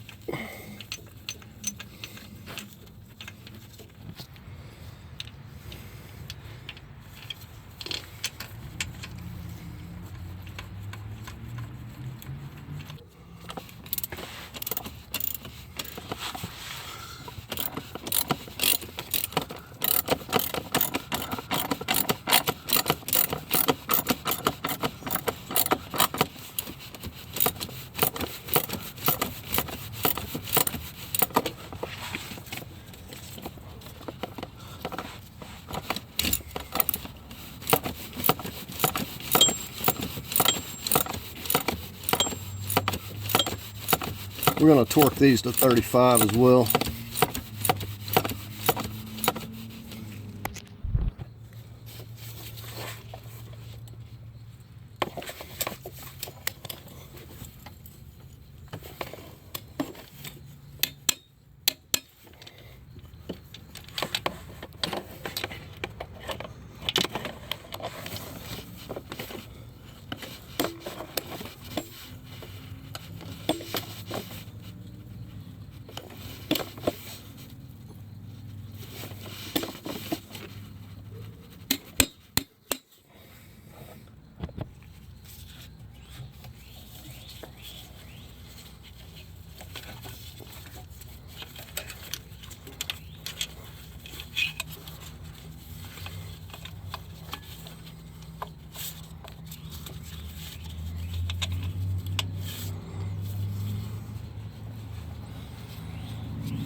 Had to use a magnet to get that on there. It's kind of tricky.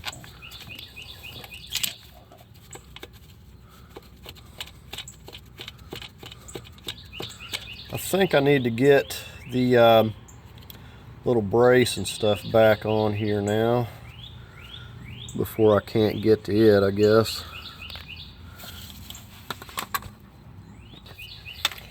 Not much to it, just got the big long bolt going over the motor mount and then the small one. Okay, so we have got the little heat shield tightened back down and the little 13 nut going into the wire that's holding it there. This is the nut on the back side over here behind the oil dipstick, and we've got to using a long swivel and torquing that one. So coming out here near the radiator hose over the top, kind of coming in with a swivel. This is the dust shield that goes right below that.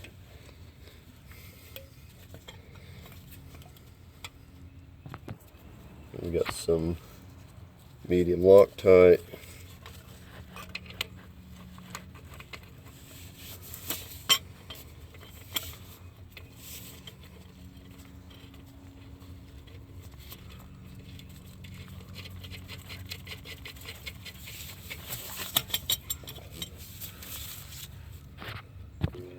Just snug this up with a ratchet wrench. It's not critical, it's just holding the dust shield.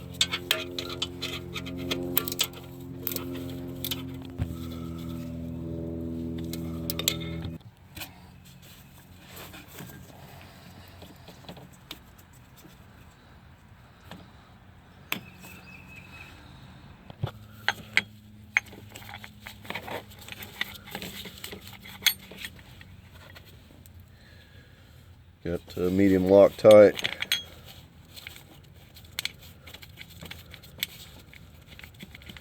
Probably should have had this on already, but I didn't.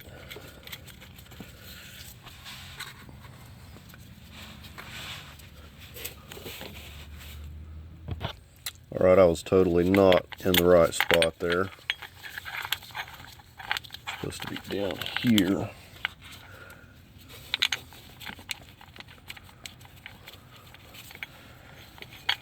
So I would torque these about 20 foot-pounds, probably at the most, 25 max. I'm just going to snug them up. Snug it up with this 1/4-inch ratchet.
get it lined up in the right spot.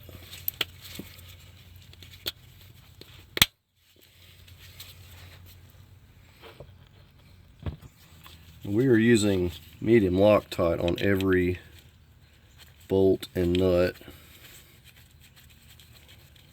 This is just a 10mm for the dipstick. I'm just getting one if it's handy. We'll snug that up. Purposely leaving these plugs in until the very last thing before I hook the lines up to them, because these will just drip. So I don't want to put the fitting on just yet till I get everything else squared away.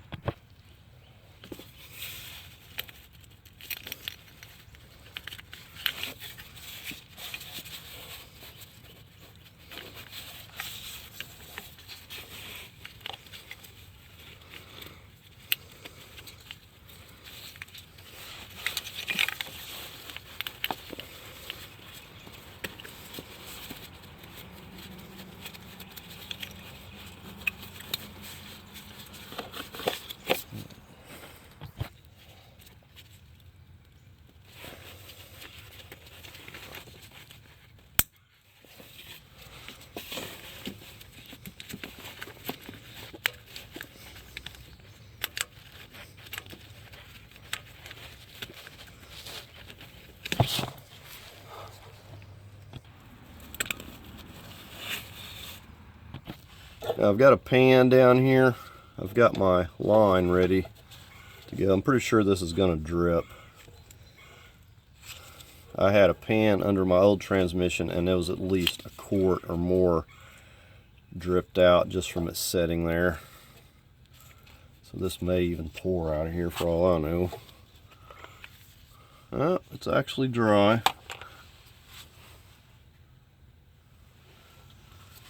Okay, we got our fitting, just some ordinary Teflon tape. This is a tapered fitting, so it tightens and snugs more as you get it in place. Just got to get it lined up straight here.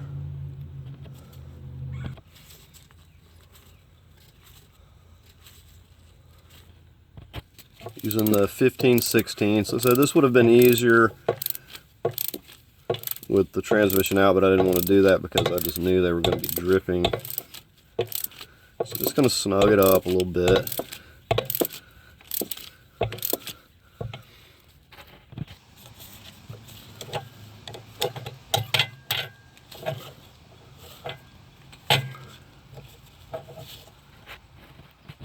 So all these lines have been cleaned out. You want to clean them with brake fluid, some kind of cleaner, clean them out really good.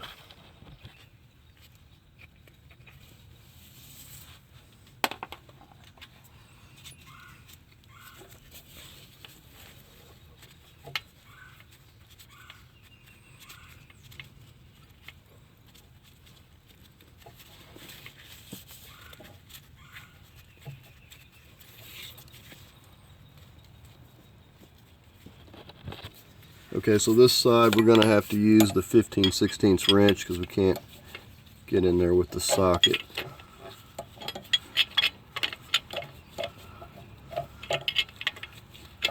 I shouldn't have had that line hooked up just yet.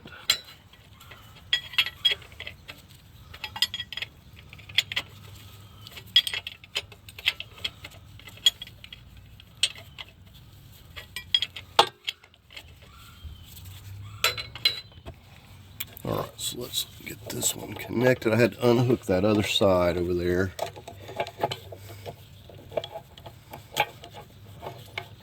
And kind of have to connect these at the same time.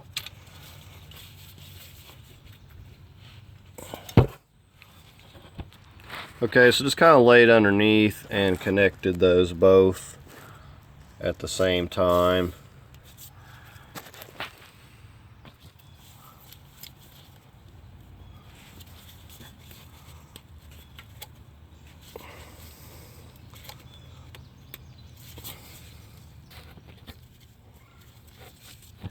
We just got the one snapped on this side.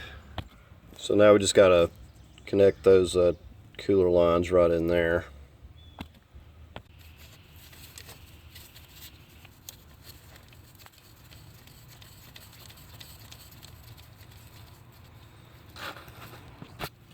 I'm using a 13/16 to hold the block itself. And I've got a 18 here.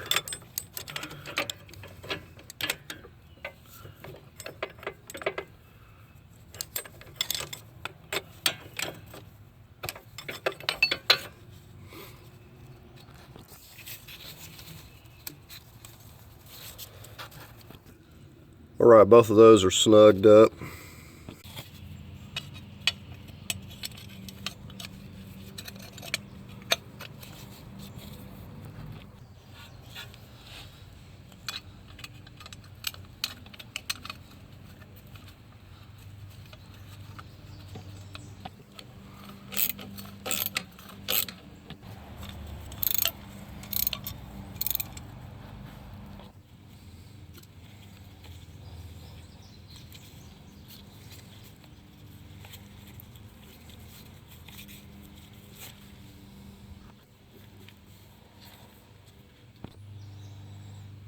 Okay, so here is our 30 millimeter 12-point nut, our new replacement.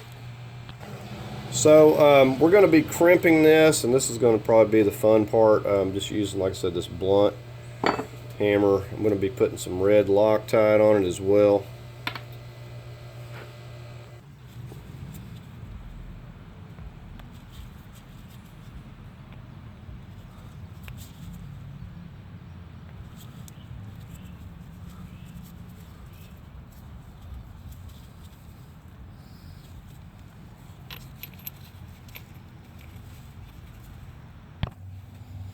Okay, so we got this for support. All right, so we're going to see if we can get it to 148 foot-pounds, or around 150. It'd be close enough. It's going to take a little doing. Of course, this is in gear.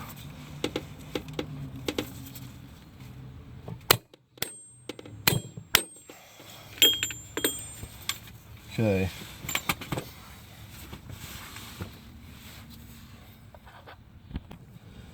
Okay, so this is going to be the tricky part, and for all I know, they may have a special tool for doing this, but I'm going to just have to work at it here till I get this crimped at both points here. Okay, one thing I've done is pop this shifter cable back off so I can move this, maybe get into a better position here. Alright, what I've opted for is a much shorter one like this, and hopefully I can get this in place good enough where I'm not destroying it, because it does have to be absolutely crimped on both places. But somebody may have a better idea than what I've got here, but this, you know, how I do the axle nuts, but it's more difficult because you're having to come inside of this.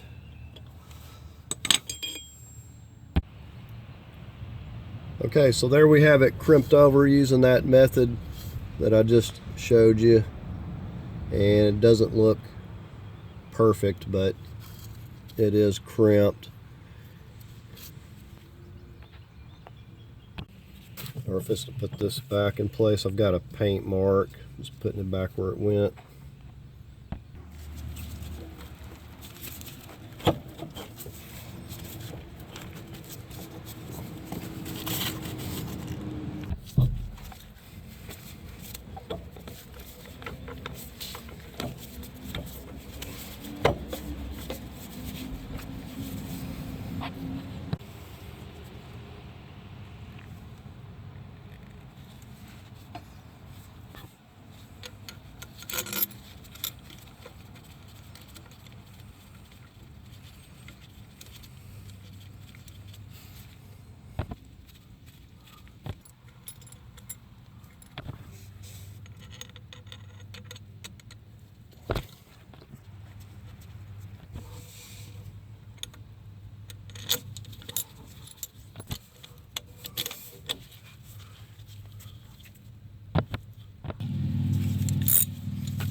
Kind of snug these in like a star pattern, sort of like we would a wheel.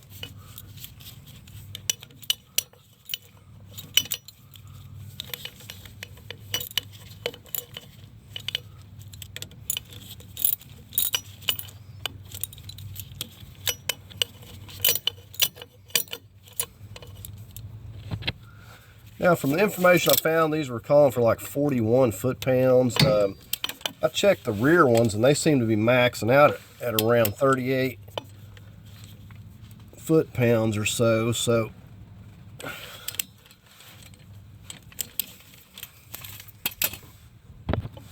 I'm going to torque these to about 38 to 39.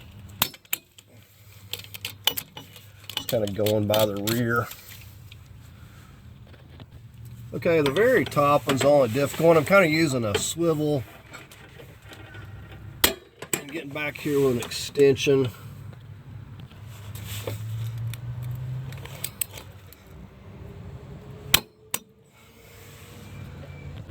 Okay, the other one on the top side, the same issue because I can't turn this without turning the rear wheels.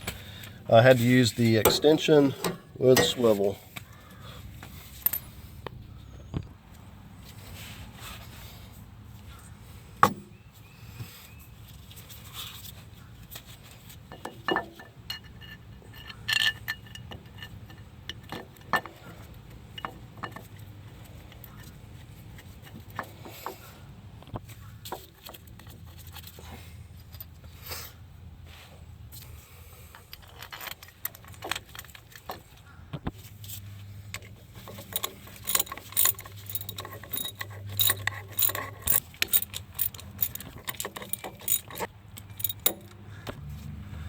I'm only going to go about 25 foot-pounds on these bolts.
These 16s.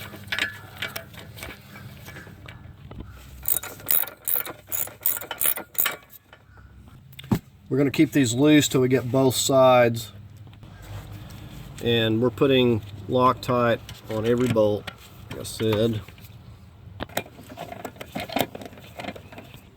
Okay, now we'll just go from side to side, snugging them up. We're going to torque these to 35 foot-pounds.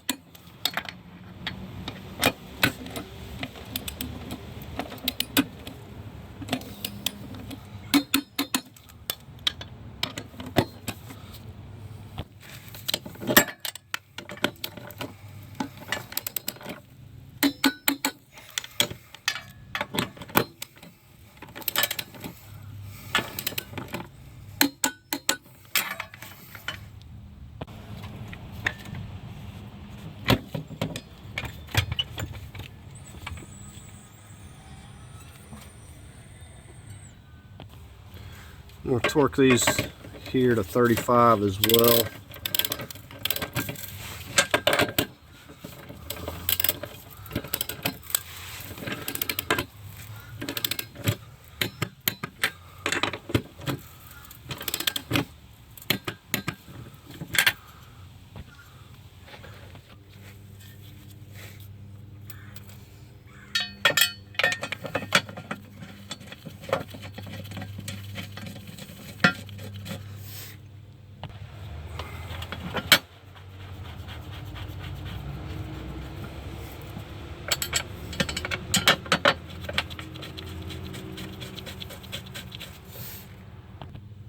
We're gonna go 35 on these 16s as well.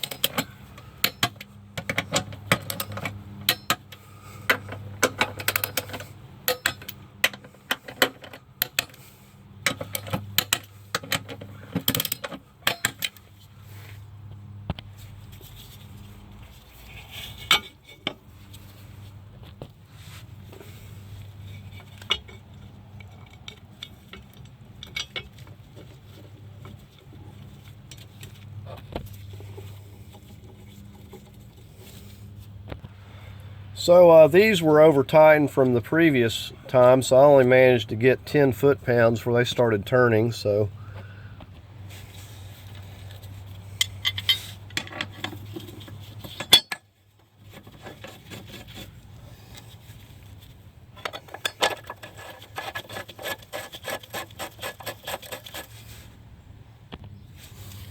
we're going to 35.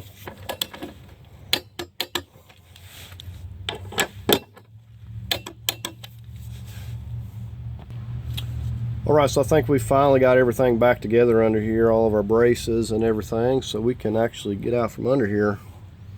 So we're going to leave this up here off for now so we can make sure we don't have any leaks anywhere.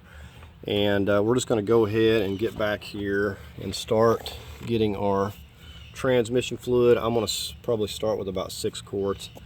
I don't know. It's been dyno tested. It's going to have fluid in there, but I don't know how much it's got. This is what is recommended. It's the penzoil full synthetic. I've got 12 quarts here altogether. I don't know how much I'm going to need. So we've got a special, well, that thing's tight. Alright, hold on. Okay, I had to get pliers to get that loose. Wow.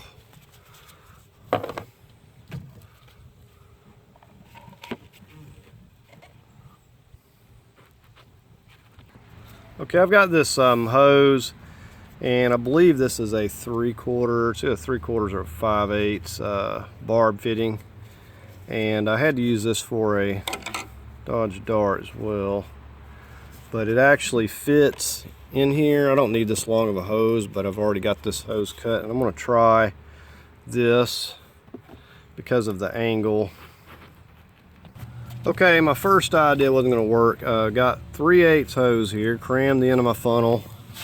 It's because they crimped this for this cap that it don't want to work, so I'm going to go with this. Let's see how this is going to go. We'll get a few quarts and we'll check for leaks and make sure we don't have any issues. This stuff is not very cheap.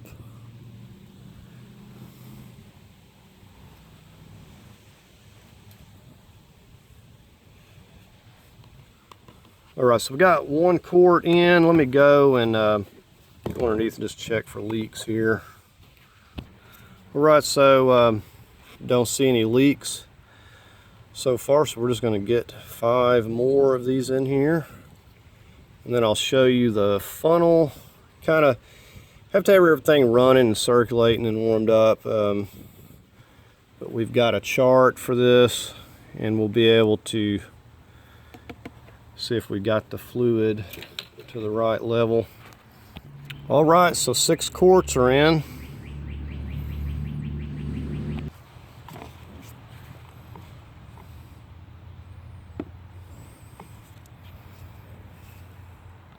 Okay, so this is the transmission dipstick for these that come with these types of transmissions without a dipstick.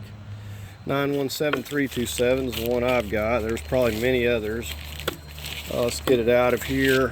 So it's just a dipstick, a flat, just goes down and hits the bottom, and we get a measurement in milliliters, millimeters, whatever on there. You can see how they're marked on there, and then of course it's just a long length of it. Can't tell anything right now until we get it circulating. Okay, we got it cranked up and running. Been looking, don't see any leaks, so that's good. Now I've got some codes. I've just been coming in here and basically right now running it through the gears a little bit. Got that fluid in there. Just kind of doing this in each gear for a little bit. Okay, I've been coming underneath, taking a look. So far, everything has looked good. You know, you want to definitely keep an eye on everything for a while. You know, after a job like this, once you drive it, checking for leaks,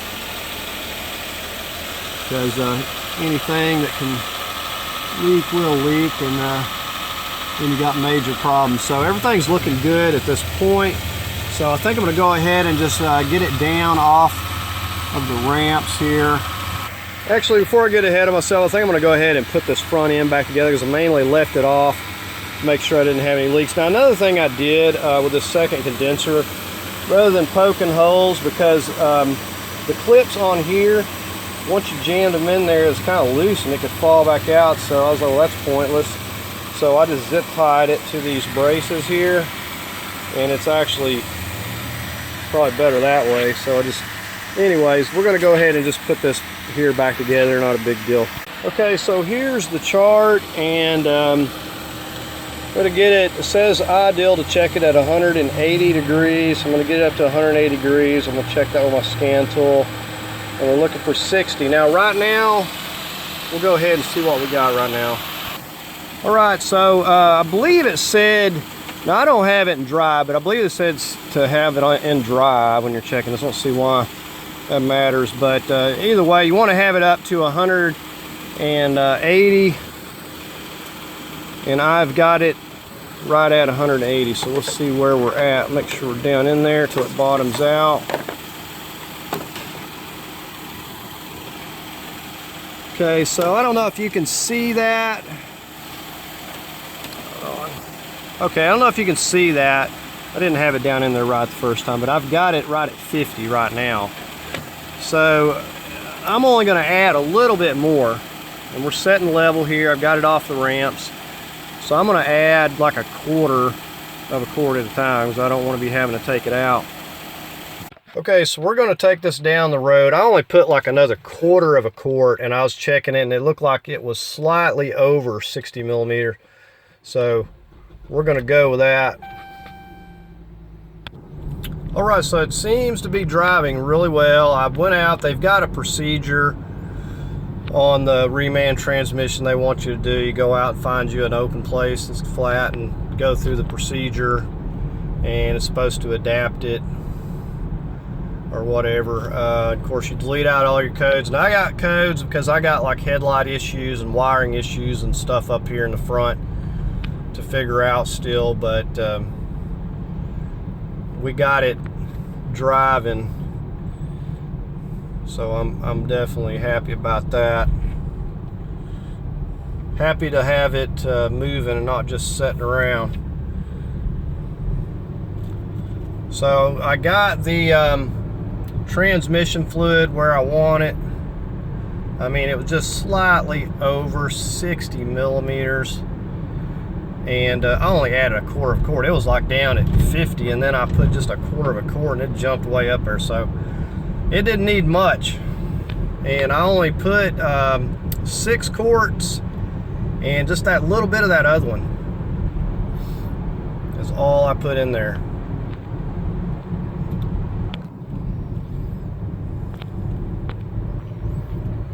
My tire pressure is good. I don't know why that's what's going on with the tire pressure monitoring system, but I guess I've just got some sensors out is what it is.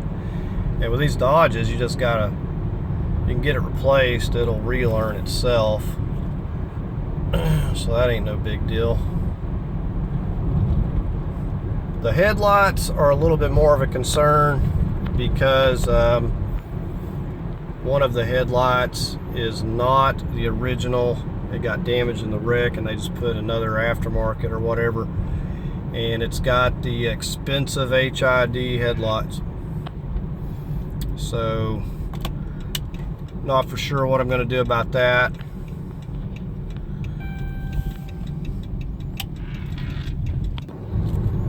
Really happy with the transmission, and it hasn't been too terrible of a job. Most of the time when I'm working on front wheel drive cars, I spend a lot less time underneath one, and you know, kind of try to pull everything from the top. But with this one, it's like just plan on being underneath this thing for a while, because you're going to be doing all your work underneath. And that's probably what I disliked about it the most. But real happy with how the vehicle's driving. And the engine actually seems to be pretty good, which you never know. I'm just happy that the engine's doing well for now. I hadn't seen any issues with it. So anyways, just wanted to do a little video with this thing driving. It really drives pretty nice. Alright, so that's going to do it for the video on replacing this transmission, this Durango. I hope you enjoyed it. If you found it helpful, if you did, give it a thumbs up. As always, I invite you to subscribe, and thanks for watching.